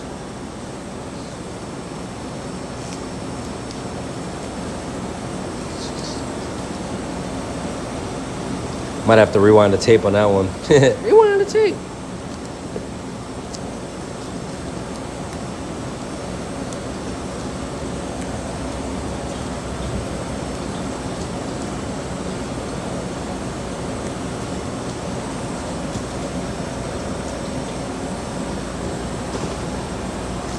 Okay, I got 30 done. Let's get the mole going real quick.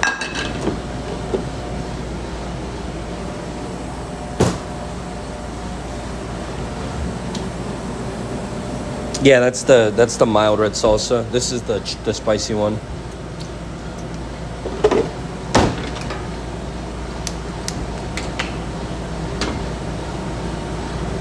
All right. Mole's heating up. Those look good.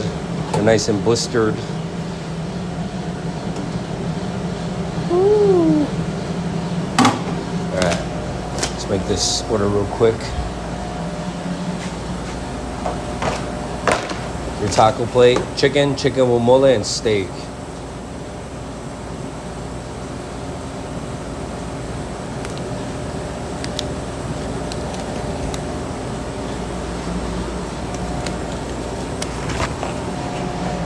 I've been watching a lot of those POV cooking videos, and you guys need to change your gloves and wash your hands, dirtbags. Do it often.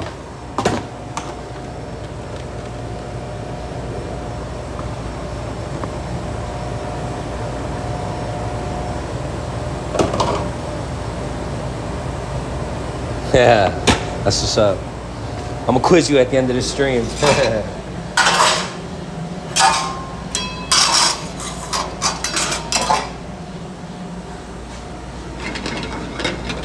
Beep, beep, beep. I appreciate it.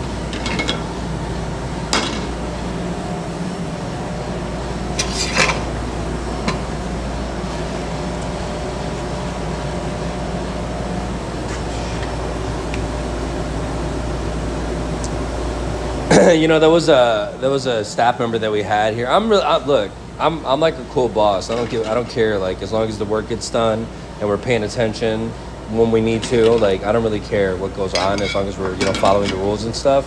I had a guy who would come in here and he would watch Twitch all day while he worked, and I didn't mind it. You know what I'm saying? He was cool. He watched like a specific person, and it was like Minecraft stuff, but whatever. Like, I didn't really mind it. But I feel it, people gotta work, and you also want to be entertained. You gotta do what you gotta do. When we get more on like a professional corporate level, then yeah, of course, obviously that's not okay. But it's not hurt. There's no harm being done,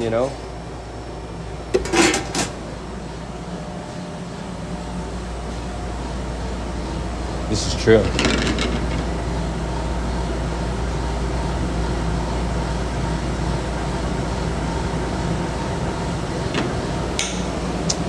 What if you have no hands? They'll just complain about your feet.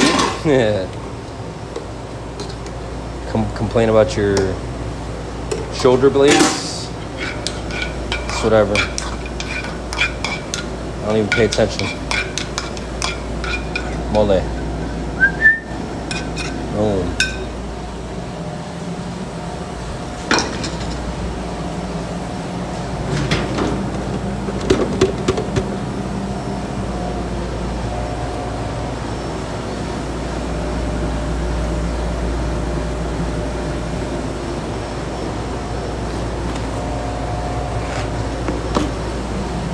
Tony St. Louis.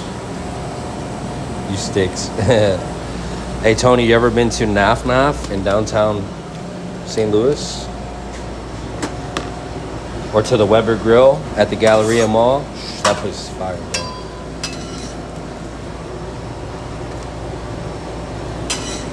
I never had a grilled flatbread before in my life, but let me tell you, barbecue, smoked, on a Weber Grill.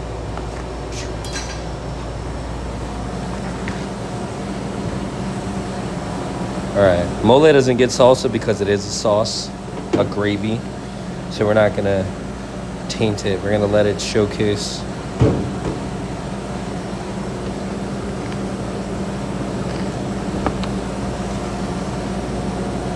Mole, chicken, asada, rice and beans. Oh, I see your name. That's why. St. Louis. I thought you lived in St. Louis. We live in like Chesterfield.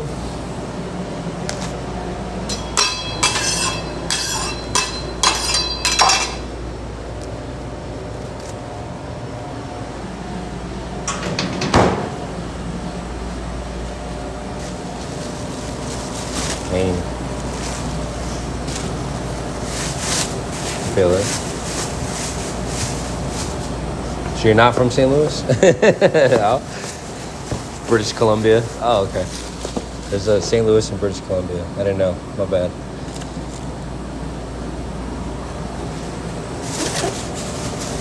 Eat a lot of clam chowder.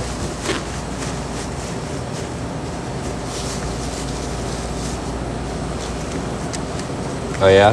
That's cool. Yeah, I like that area, dude. It's really nice. I worked out there for the Cheesecake Factory, and I worked in all three of those restaurants, man. That's a rough area. It's like little Chicago, low key. East St. Louis is like little Chicago. Yeah, it's beautiful over there. Chesterfield is.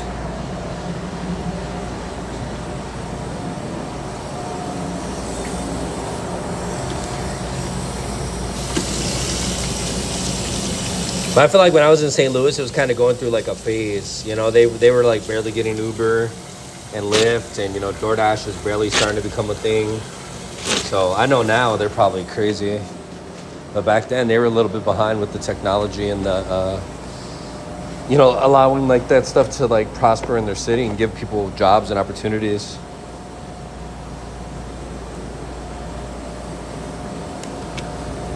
Well, if you like barbecue, you got Try Weber Grill, dude. It's so good at the Galleria.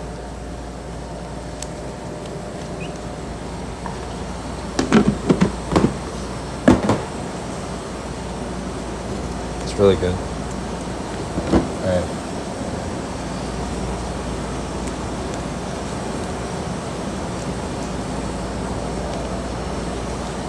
Yeah, it is, right? You ever been to Branson, Missouri? Silver Dollar City? That's some cool little touristy things to do. I went there with my grandpa once. It's pretty funny.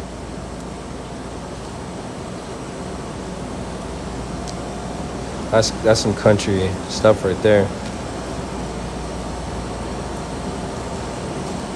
Branson, Missouri is like Las Vegas for 70 and up.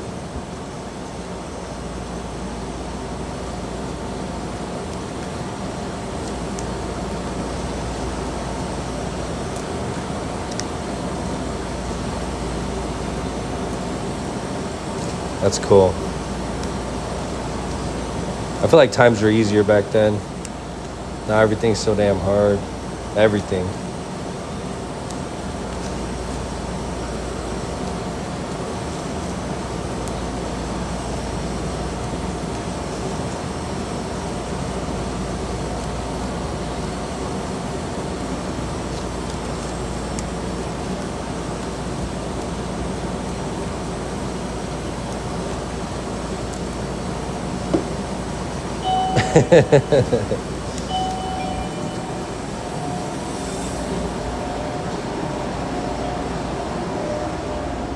Pick it up. There you go. Have a good one. Thank you.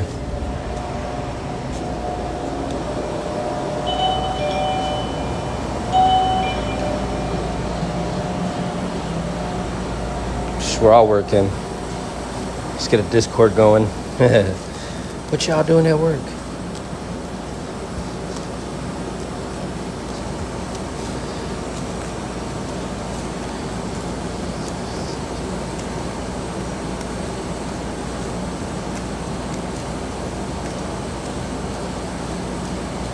Ooh, I already know. I know by the heat content that's burning through my gloves that's 30 in that pile.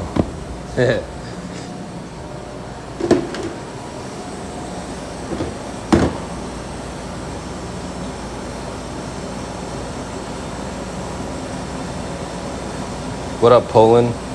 Dude, Poland! Oak, where you at? Oak, where you at, Oak? Word on the streets is, all right, we get it. You're funny. Haha.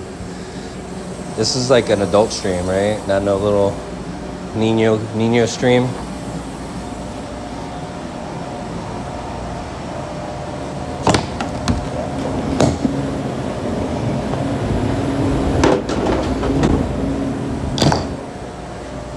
What time is it in Poland right now? Poland, look. Listen, Poland messes with the channel heavy. Like it has the most watch time, the most everything. It's crazy. Poland's sick, dude. I'm gonna have to go out there or make a Poland dish to start.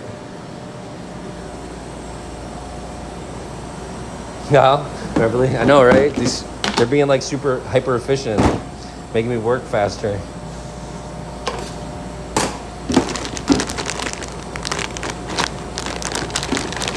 20 p.m. Oh my gosh. You guys are in space, dude. Are you kidding me right now? I'm kidding.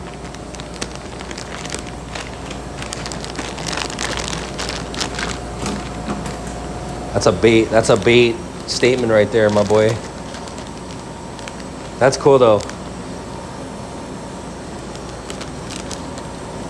Well, greetings from Lakewood, Washington. That's where we're at right now. Top left corner on the map in the United States, right there. What part of Poland are you in?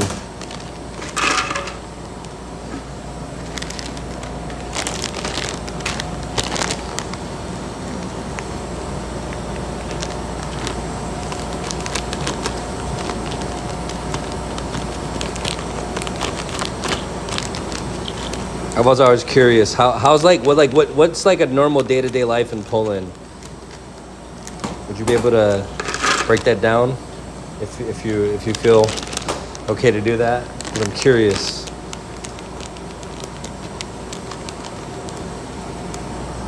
That's so cool.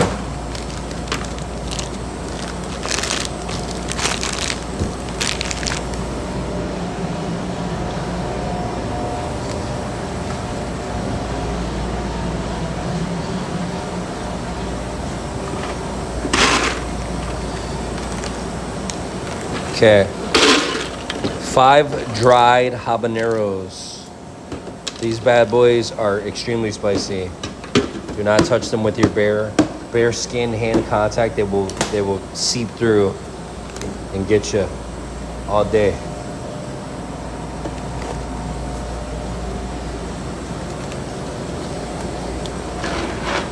That's why I keep them up high, because my daughter likes to come in here and like really touch. She likes to make little bowls of food and stuff, you know, like mix a bunch of ingredients together. I keep the peppers up top because I know she'll try to touch them. And yeah, I don't want that to happen.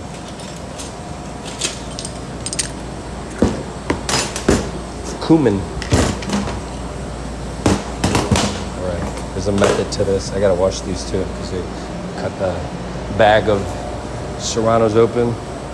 Habaneros, I mean.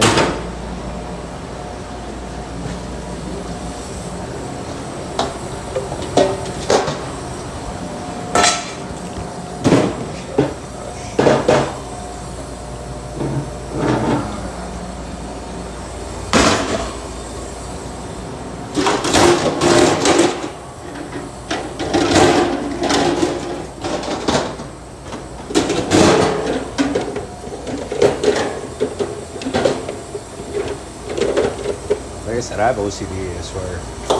Things need to be right, or I'm gonna lose it. I kid. I honestly talk to myself a lot. You guys are just like watching me do it, like the Truman Show. But I'm legit. I talk to myself all the time. There's normally like crazy music blasting in the background too.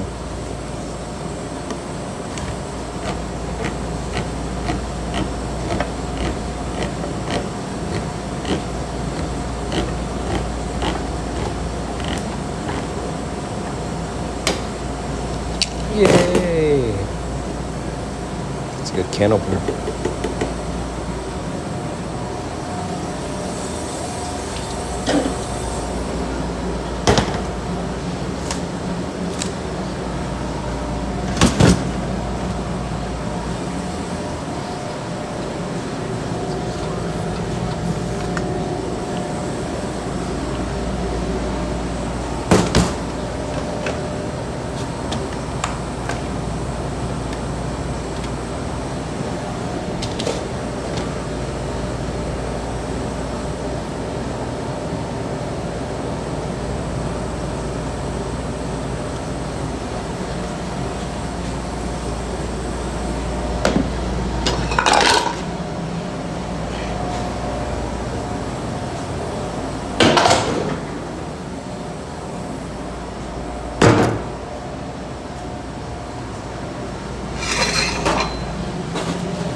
So we're set up, start moving and grooving.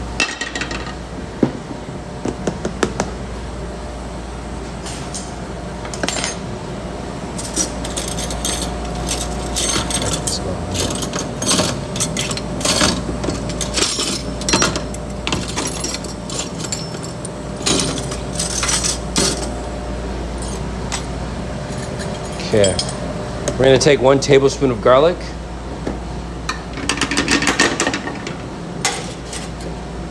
Okay, and we're gonna take 1 tablespoon of cumin. Cumin is just cilantro seeds, minced up, ground up, muddled up. Okay, and that's gonna get, I'm gonna let that toast a little bit. You don't want the flame to be too high because once you burn the cumin and the garlic, there's no coming back from it.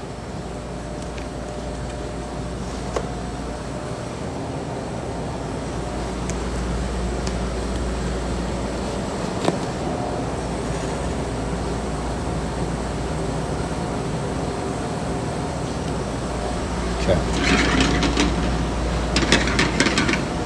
And then all I'm doing is trying to scrape this down a little bit so it doesn't get stuck to the pan, but I also want it to toast. So I'm getting like real aromatic flavors from the garlic and the cumin cooking together. And that's what we want in the salsa.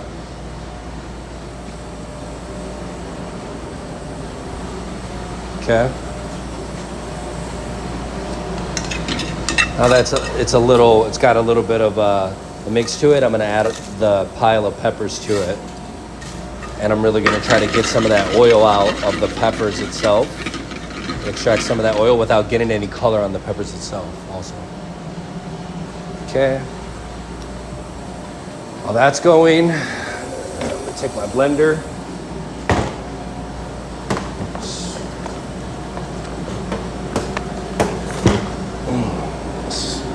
That boy's heavy duty.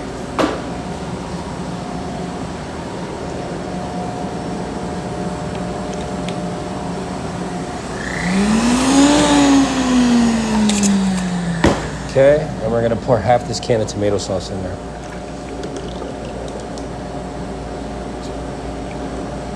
And that equals about 48 ounces. And then 3/4 of a teaspoon of salt. And 12 ounces of cold water.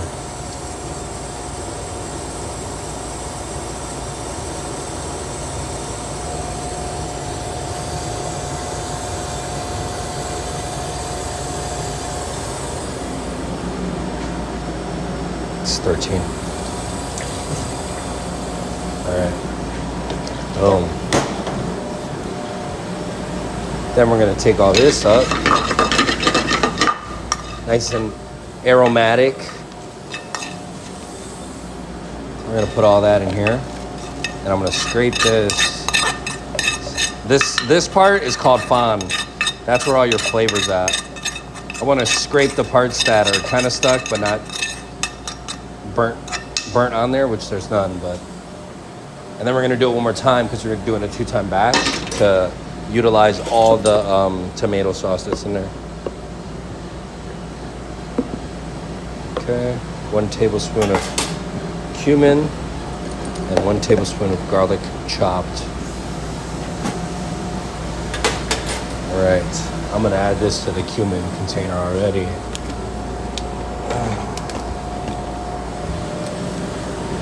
Then I'm consolidating this little bit of trash that I have here, essentially.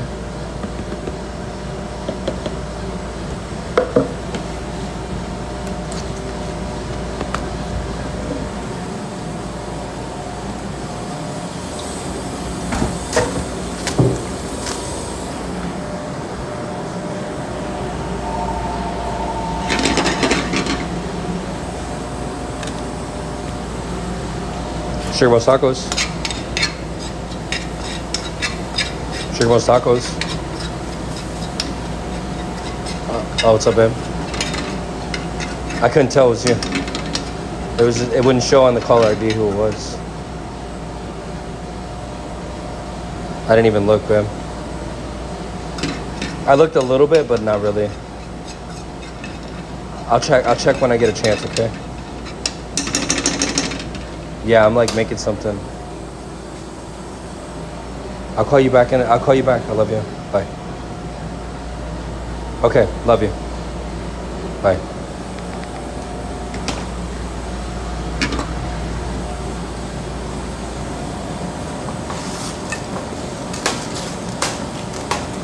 All right. One more time. Then I'm gonna clean up as I go.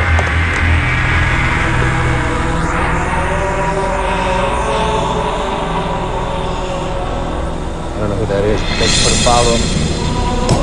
Appreciate it.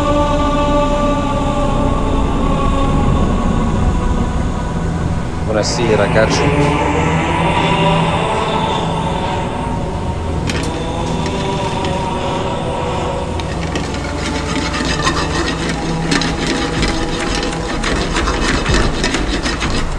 Beautiful. Let that sit. Turn this off. We're done with this.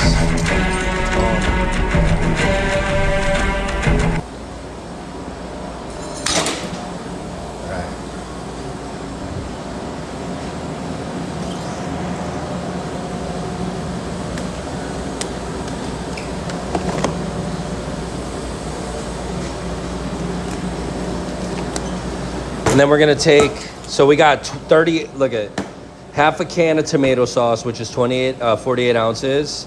We got 1 tablespoon of garlic, 1 tablespoon of cumin, 5 fried serranos. And the only thing I wanna do, I'm gonna keep the skin on it and everything. The only thing I'm gonna do is just take the stems off of them. And we're gonna put 5 of those in there. It's gonna be the really spicy, the spiciest salsa that we can make right now with what we got, okay? It also gets 3/4 of a teaspoon of salt and 12 ounces of cold water. Now the can of tomato sauce, we store in the cooler. The water we use is cold, but we heat up the pepper. We fried the serranos and we heated up the peppers and spices that go in there. So it needs to go in the cooler and cool down properly. We can't just throw it in a squeeze bottle and put it on the line. Even if we need it, too bad. We gotta take a couple orders at a time. We don't want to get anybody sick by bottling up something that's not down to temperature.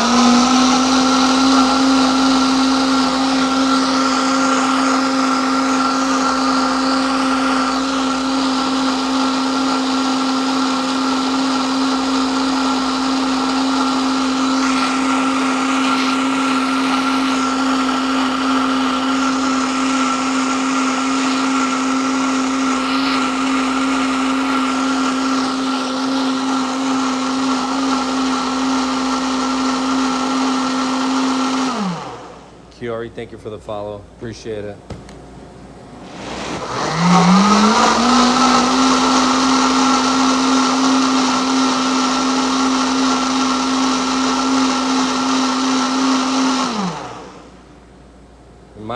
The only job is to make sure that this is all incorporated correctly. I see like little specks of red right here. I want all that to be incorporated. So I'm gonna just use the spatula and get it down because it needs to get all blended together evenly.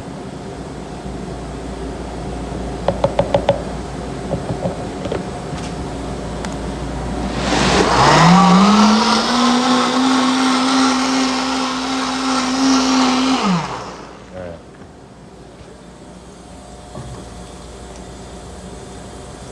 Not too shabby. Rest of the can. There. I have a little trick for this little thing right here. And I'm gonna let that drip out.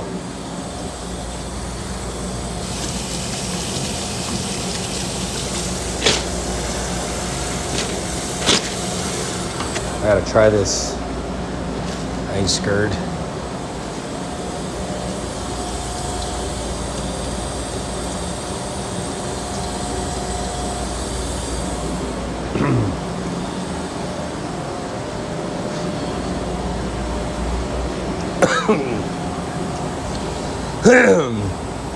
It's spicy.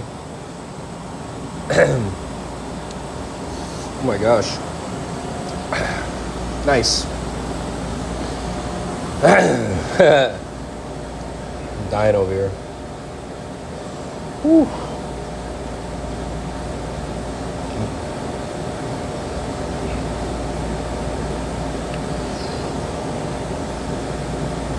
Dude, it's so spicy.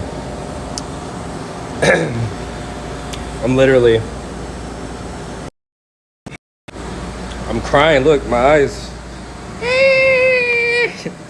Me. So spicy. Shit. Put tattoo on my chest. What do you mean? Dude, Oak, there's somebody from Poland here, dude. Did you see that? I need some water, bro. Oh my gosh. Oh no.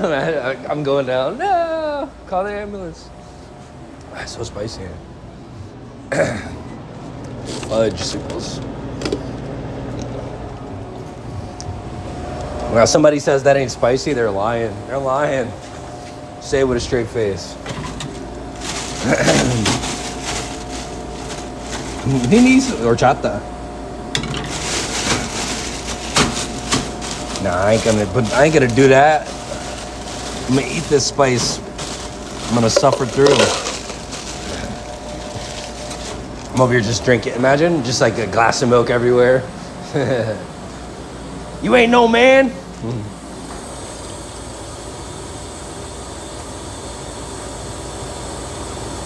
The chili. That's funny.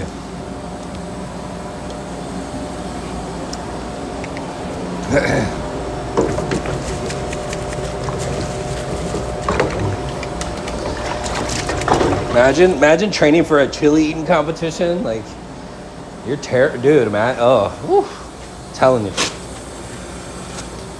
I'm vegan. I eat vegan turkey chili. Can I compete? No, sorry.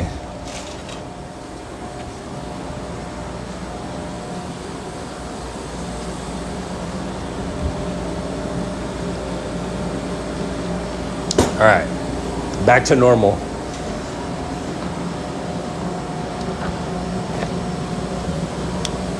Yeah, you know those type of, to me, honestly, dude, those like mukbang videos and all that stuff just like turns my stomach, dude. It's so gross to me. I can't watch it. Just something about it. I don't know, man. It's weird. Can't do it.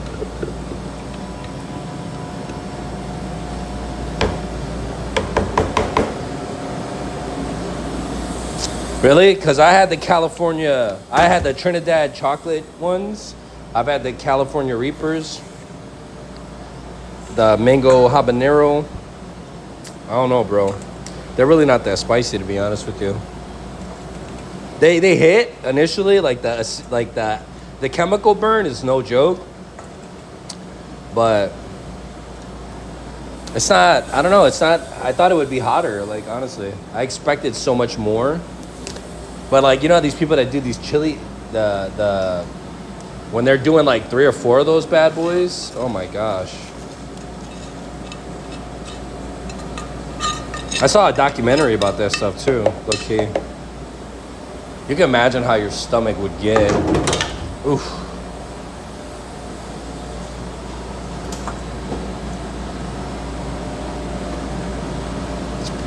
Look at all that goodness.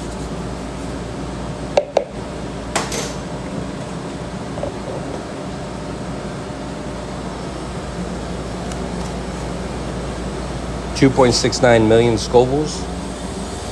We should do a hot wings challenge here. I'll get all my staff to do it.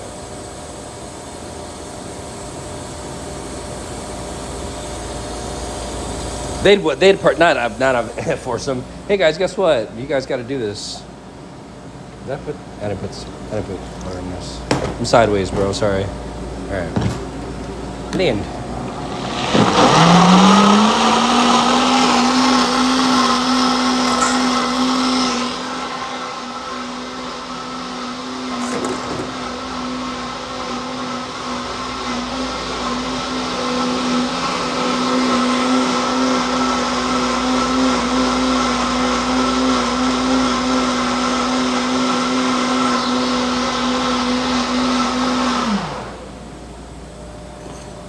Has your teacher ever tried weed before? Imagine. I never smoked before.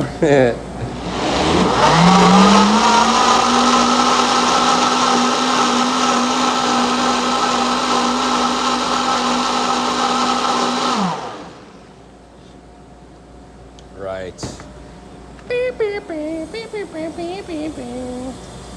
That should last about 3 days, maybe. We sell this X salsa bot. We call it X salsa because I was trying to make it like we were doing different versions of it. It's pretty much like honestly like the 10th version of this salsa. X salsa 10. But I was also trying to get it to 13 for Final Fantasy, but we perfected it at 10. But X just sounds like crazy anyways, you know? A little play on words.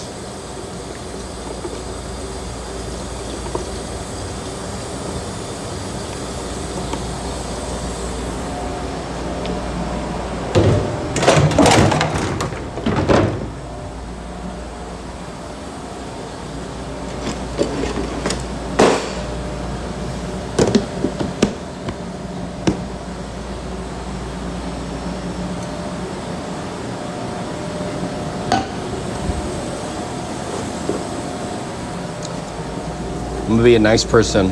And if you guys want that recipe, you can snap a picture of it right here. I'm gonna give it to you. Good luck.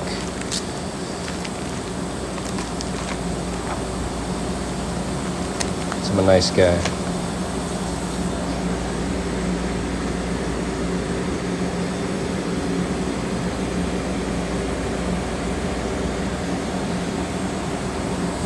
All right. Enough.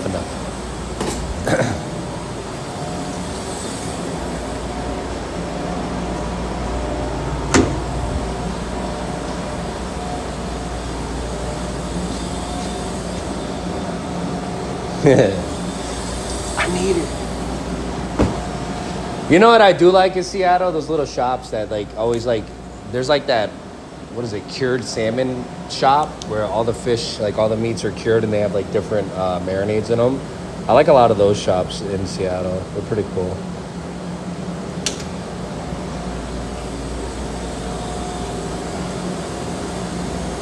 Right? Got folders and files for that stuff all day and backups just in case, you know. I'm gonna start banging through these recipes low key because I have a lot of recipes and books that I want to execute and then really fine tune them and make them my own.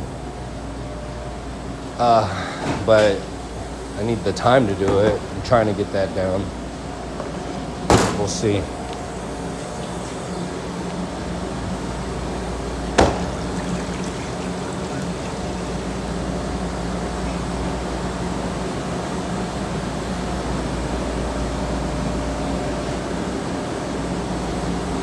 Yeah, because like these right here are all recipes. Like these are books, you know, cooking books and recipe books, but these are all recipes right here. I'm gonna skim through it real quick. Not too crazy, just real quick. See?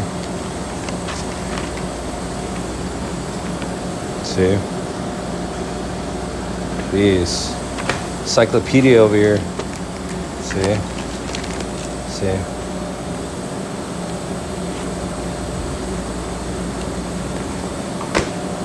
There's some other ones right here.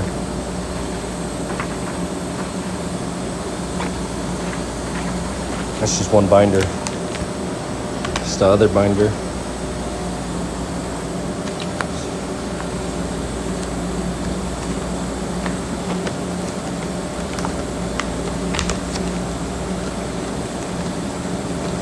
Got it all.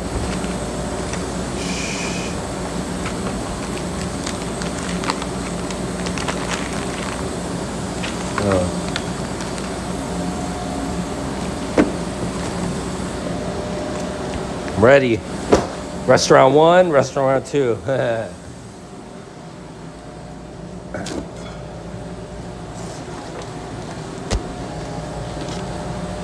This book is what inspired me to open the restaurant, though, low key. I'm not even gonna lie.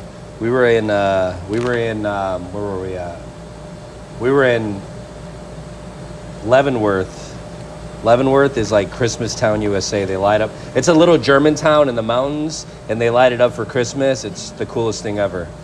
But I went to a store and I saw this salsa book, and it inspired me to really dive into like making food because I was like, man, you know, I like salsas, but I don't like a lot of the salsas that people produce.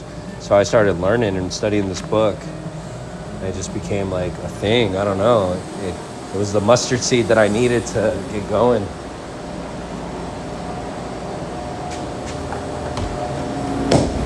There's a lot of different sauces I've made before, but I feel like it was too soon. People didn't get the food yet, you know? I was doing too much too fast. I was going off the deep end too fast, and people were like, I don't get it, you know, type shit. So really had to scale back, make it simple. People can execute it, you know, and now I really want to work towards doing finer stuff like, you know, ahi tuna tostadas or duck confit flautas, like more upscale, elevated food. I want to do a crab cake and chorizo benedict. That sounds fire. You know, we got this, you guys know what mazapan candy is? Like the peanut butter? I'll show you it. So we were doing flan for a while, and that's cool, but it's really hard to get right consistently. But we took this flan, this right here, I mean the De La Rosa candy, the peanut butter, and we made a panna cotta out of it, which is like almost like pudding, but flan consistency. And it's like, it's unlike anything you ever had in your life, dude. It's crazy. And we're gonna roll that out too again, because like it gives you that flavor of what you remember as a kid, but the texture is just crazy. It's hard to explain. I don't know. It's like, you know, it's a panna cotta. You know, it's like Jello meets pudding, and they ate caviar together, and they made a baby with that.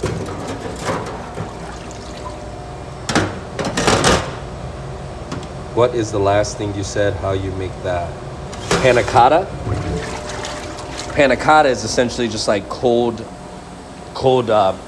almost like a creme brulee, but cold, right?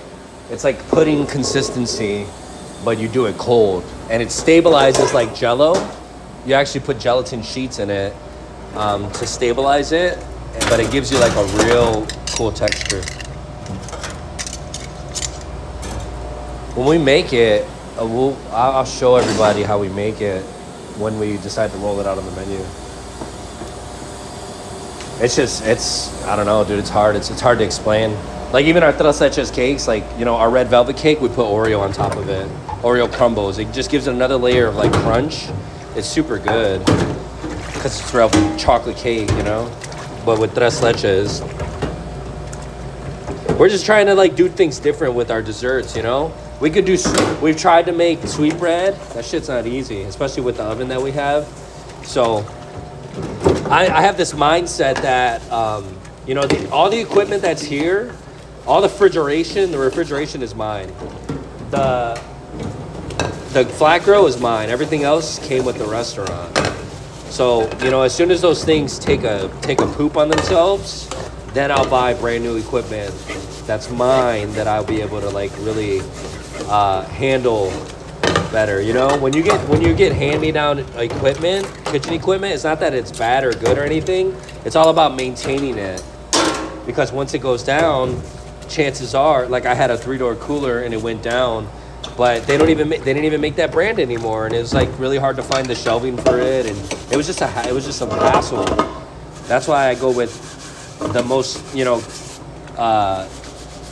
used commercial grade equipment so that I can get parts for it, or get somebody to work on something that's familiar versus some rinky-dink one that nobody knows how to work because they use generic parts or whatever. You know, that's just some high-level talks. I just need to make sure that, you know, unfortunately, you know, you see a lot of these chef videos with these crazy ovens. They're called ration ovens. Those things are like $30,000.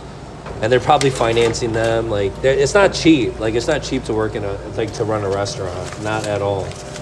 So when I see stuff like that in the kitchens, I'm like, man, they must have a money man behind the scenes or woman that's funding these crazy projects. But, you know, I've opened up cheesecake factories, dude, and I know how much money they spend to make it as efficient as possible. And some of these places that aren't like corporate spend crazy money on their equipment when they just really need to focus on selling food and paying bills. Okay. When you get to that point, then yeah, of course, absolutely, you know. But people don't want to work hard anymore. They don't want to make stuff with their hands. They want the newest microwave that'll, you know, make your food in like 20 seconds. It's like efficiency. It's like efficiency over quality is crazy to me. You know, you want it. You want quality, and you want efficiency. You know, but you gotta have, what do you call it?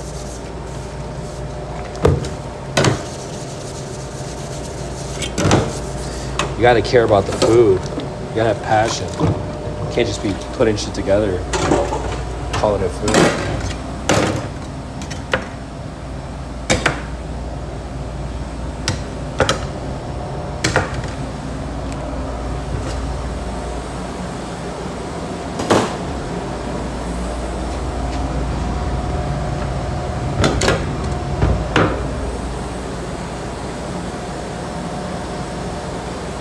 Yeah, I have honestly, I go to the chef store for my to-go supplies because they have the ones that are compliant with the state of Washington.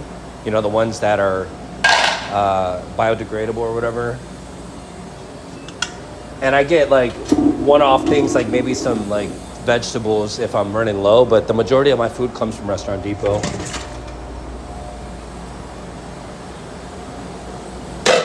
Yeah.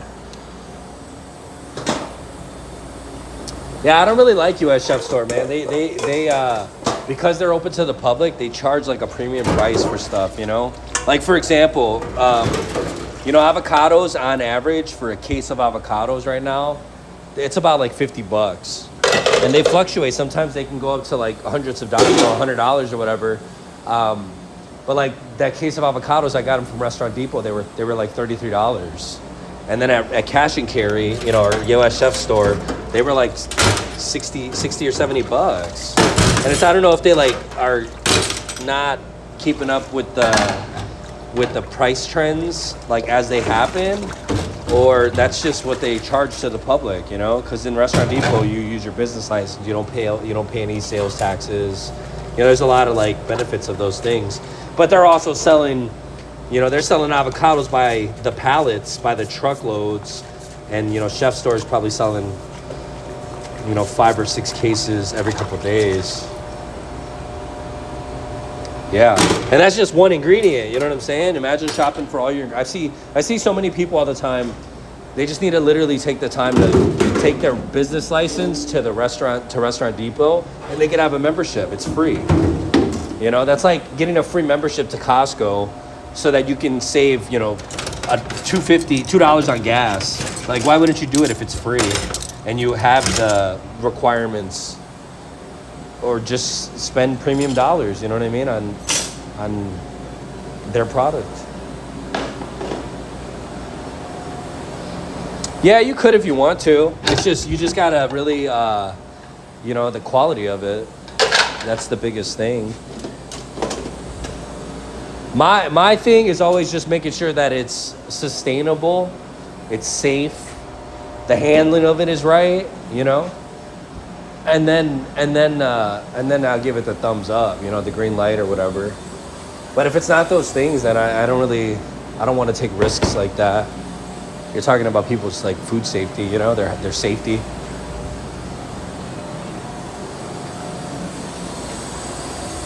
Yeah, you should. Do you go there? Have you ever gone there? You can get pans, pots, everything. You know, that's probably like the best in my opinion. That's around me. You know, I've gone to like where I'm at, there's a lot of like Asian markets and stuff like that too. So I check the prices out of those things too. But you know, it's kind of hard when you have such a reputable source. You know, if I get a case of something in and it's not good, they don't even question it. They give it back to me. You know, they'll give me full credit. Sometimes they'll give me a free box of something, or you know, they're just very like accommodating. And I feel like other places are not as accommodating as Restaurant Depot is.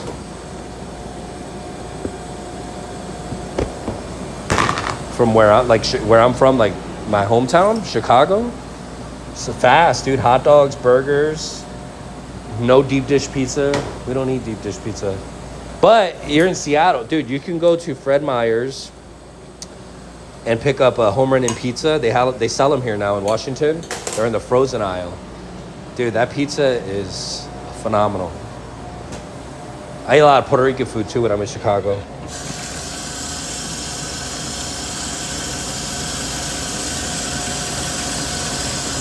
Yeah.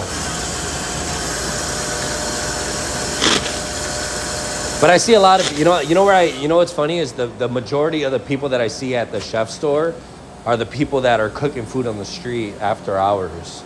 Because that's where else are they going to be able to buy like, a case of steak like that, but they're just going to pay like a crazy premium price for it.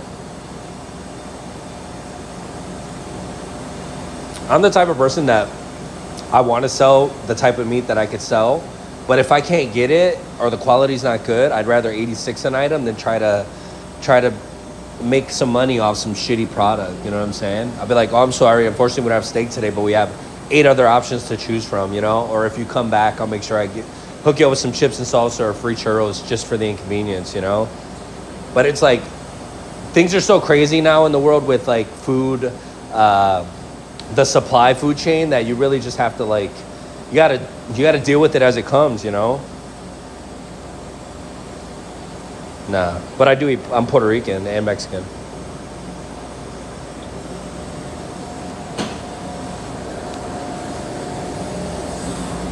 All right, we're gonna do green salsa real quick.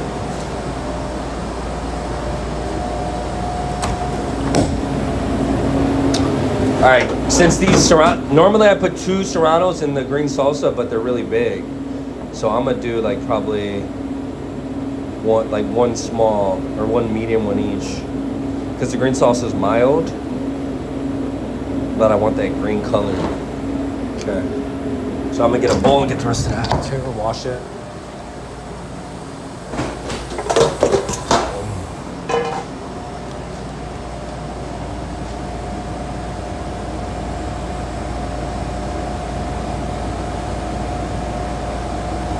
Yeah, because that's when the health department shuts down at 5 o'clock Monday through Friday.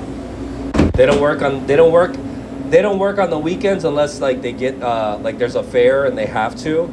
But the people play the game so well. They wait and then they go and set up after hours.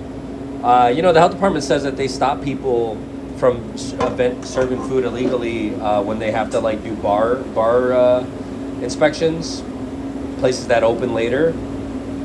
But they're not out there. They're not fighting the fight. You know what I'm saying? I don't know how much money I've paid, thousands of dollars in licensing and all those things when these people are doing this shit for free. It's frustrating, but whatever, dude. I'm not gonna call. I don't care like that. I don't care that much. It just sucks. We put flags out front. We put flags out in front of our restaurant. They told us we had to take them down or we were gonna get fined. We had set up in our house and we were selling tacos out of our backyard and they were like, oh, there's too many people in the street. It's like we literally did everything that we were supposed to do. So I don't know if it's something against us, but I can't live my life on what ifs. I just got to keep going, And we're building a brand. We're building a restaurant. We're building a culture. Like, it's fine, whatever. They can be out there all night getting people sick. I'm over here serving safe food.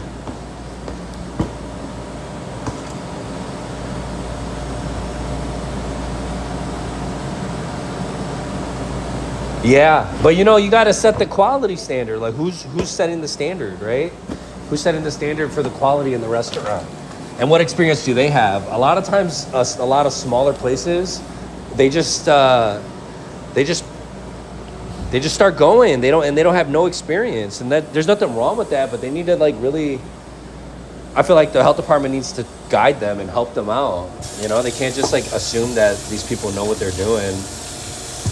But they also need to be honest and say, look, I don't know. I don't understand this. Like, teach me. Somebody teach me.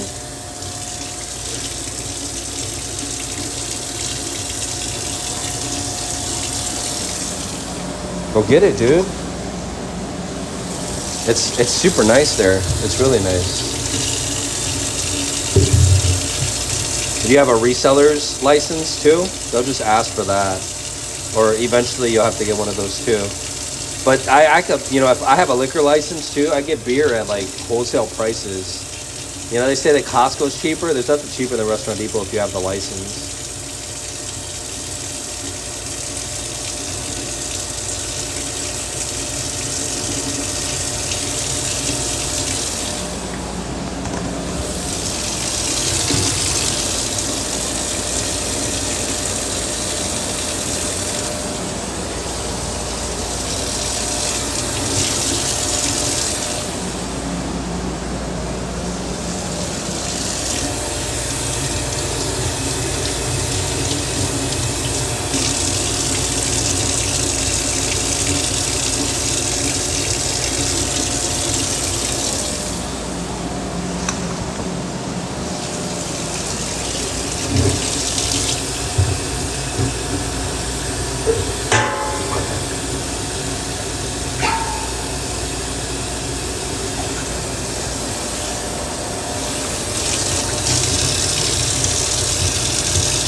All right.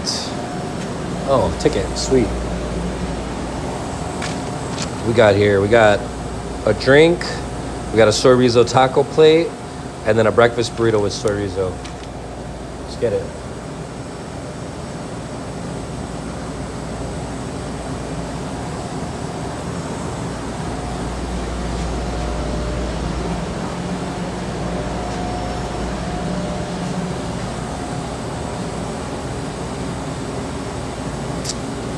I mean, it doesn't cost anything, honestly, to get a reseller's. I'm pretty sure it doesn't.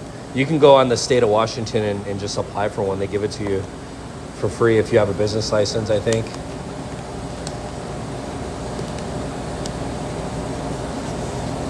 Yeah, no, Tuesdays used to be crazy busy, man. I don't know.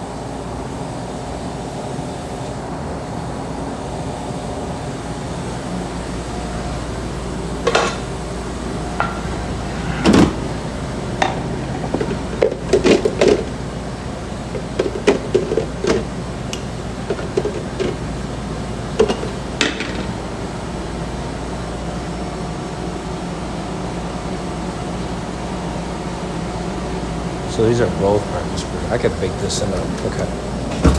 We're good.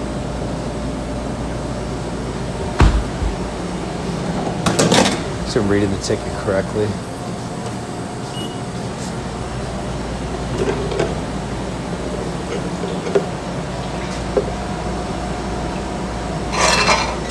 We use some of the strawberries for drinks. We served some to we gave a majority of them away. Felt like we were just, it'd be better to just do that. And then we made water. We were gonna make water with some of it. We were just like really utilizing it. We just got so busy over this past weekend. We couldn't keep up with everything. We were doing close to 2K a day. And then it finally slowed down yesterday after this holiday. This one's no onions.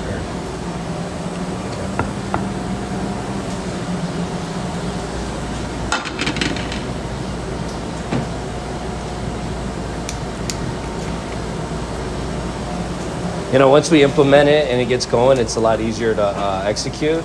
But we got to get it to that point first. And sometimes we're just stretched so thin, not in a sense of like we need help, but it's like, we have to really think about everything that we put together so that we can come up with a better game plan next time for the next one.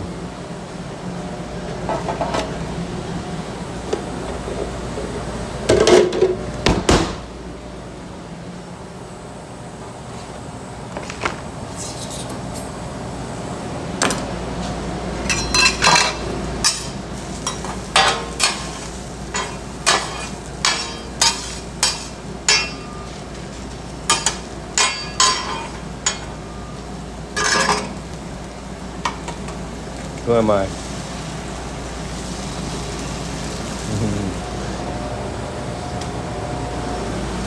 Is that funny?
Yeah, there's a couple. They're pretty good, but you know they're not the same. Like I had some in California for the first time, and it was super good, dude. I don't know.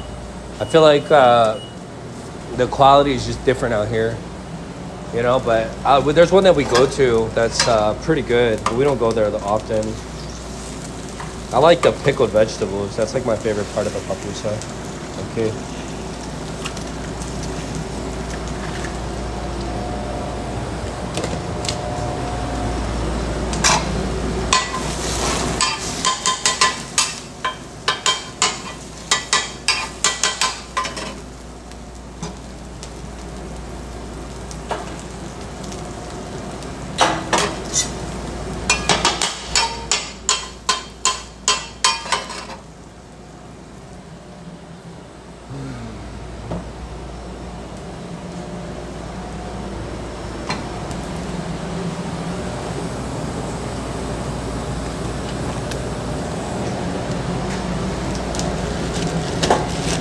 What are your biggest sellers in at your restaurant? Like, what's like your number? Give me like top three of the things that you sell there, the most of.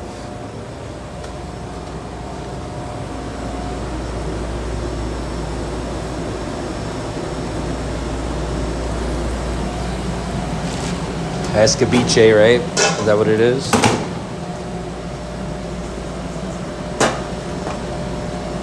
Nice. Oh, you do Mexican food also? That's awesome.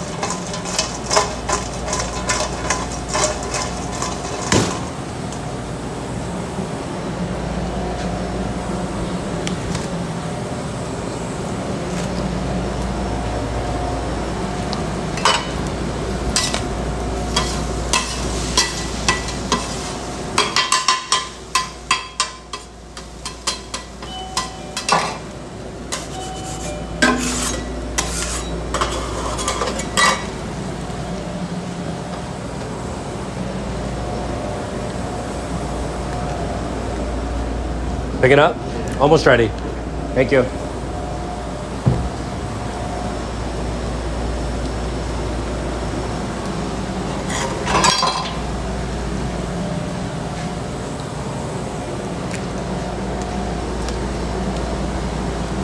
Nice.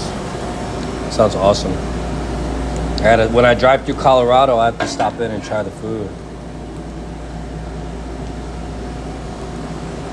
Sounds super good.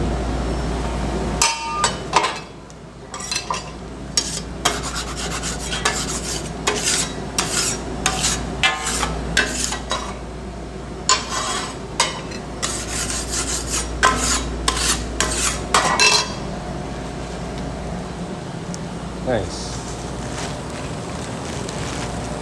How do you guys do like weekly sales wise? Are you guys doing okay? Is it consistent? See fluctuations in the market?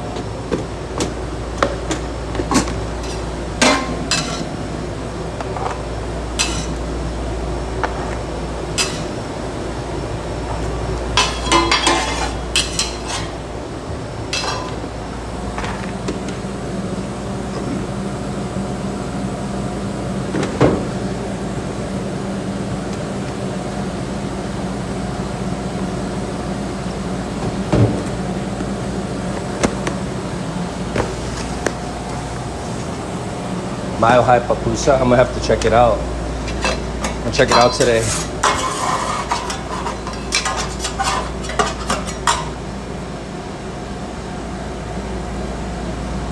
That's really good. Congratulations. You guys own your building or do you lease it out?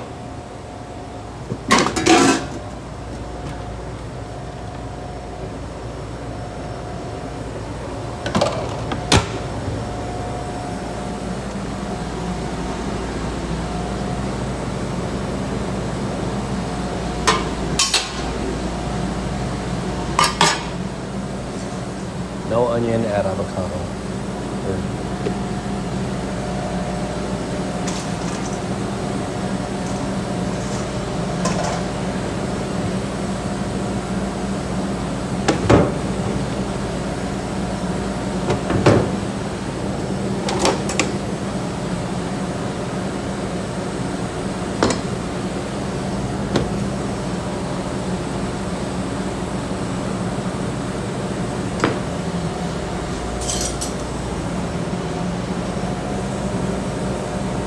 Yeah, it is, because when everything's said and done, we're going to pay these people like, I think $250,000 in rent for that 5-year lease, total amount.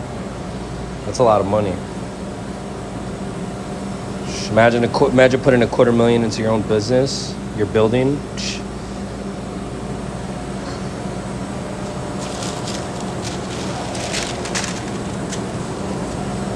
I know. Well, we were considering this strip mall that we're in right now because it has a Papa John's and a beauty salon that just like pretty much started really. So.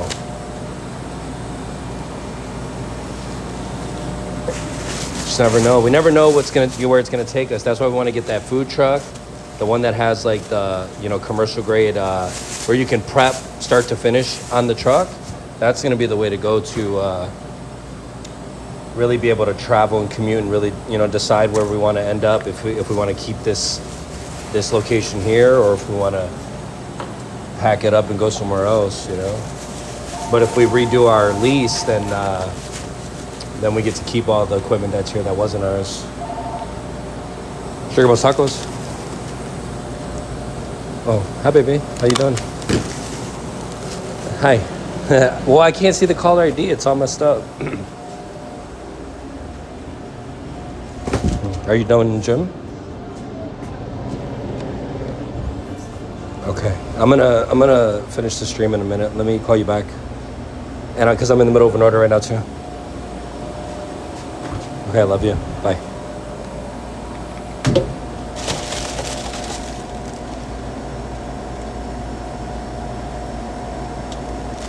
Yeah, but nowadays there's so many options.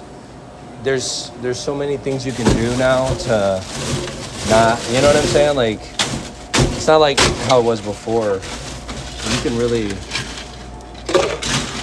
you don't have to, there's ways out, you know what I'm saying? Pineapple Lagoon, 32. 6 pumps of pineapple, 4 pumps of blueberry.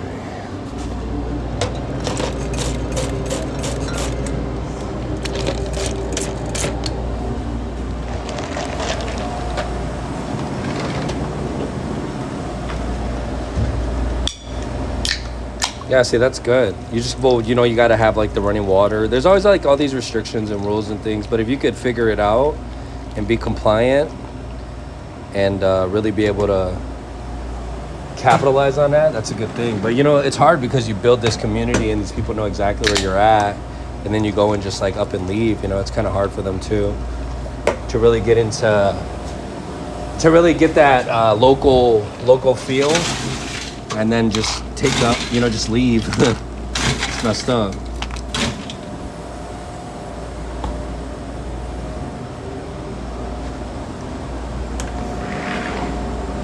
Pineapple. Yeah, pineapple juice. It's that Washington drinks, man. Energy drinks. Pineapple Lagoon. It's cool, right? My wife created all these drinks and they sell like crazy.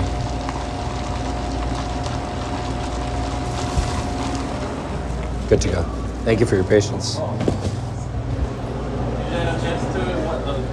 I did. Honestly, I listened to one of his podcasts and it was too much, honestly, like he was talking to the scholar and they were talking about like about saying like the resurrection of Jesus didn't happen, and I'm like, man, I don't know, this guy's like crazy, dude. He's talking crazy. Yeah. But they're like, they're very intellectual, like smart people. Maybe I could find like a different topic of discussion to listen to, because I like the way that he conveys his message. I just didn't like the fact that like they were talking about blasphemous things, and I'm like, dude, what the heck? There's a one about an emerald tablet that he talks about.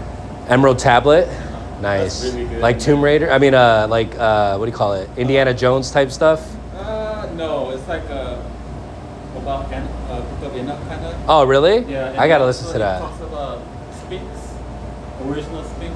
Yeah, but like the books that were removed from like the original Testament, those are just things that didn't make it to the New Testament because those are things not from Jesus. the Bible is all, it's kind of like a sugar coated. Right. All good things are in there. They took out all the bad things, like 13 books. Right. Well, those books didn't make it to the final cut because they weren't like actual like words from God himself. That's what they were trying to say. Like these are just like thoughts of what people were saying. Yeah. The things from the disciples were actual, like, you know what I'm saying? I don't know. All right, have a good one. Thank you. Appreciate it.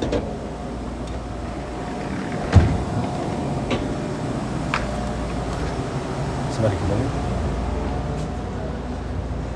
Yeah. All right, guys. I appreciate you guys watching. Thank you. Thank you for the video. Yeah. Of course. Just trying to grind it out. But I'm going to take a break. I got to finish this salsa. Thank you all for hanging out with me for a little bit. Got some more prep to do. I'll be on later on today, though. But peace out. Thank you. Check out the merch store if you haven't. It's sick. And it's like, that's all the merch that we carry in the restaurant currently, except for the beanies. So the things that you see on there, we're actually selling it in the restaurant, just a different font. And I'm going to do the Old English font on those things too. So.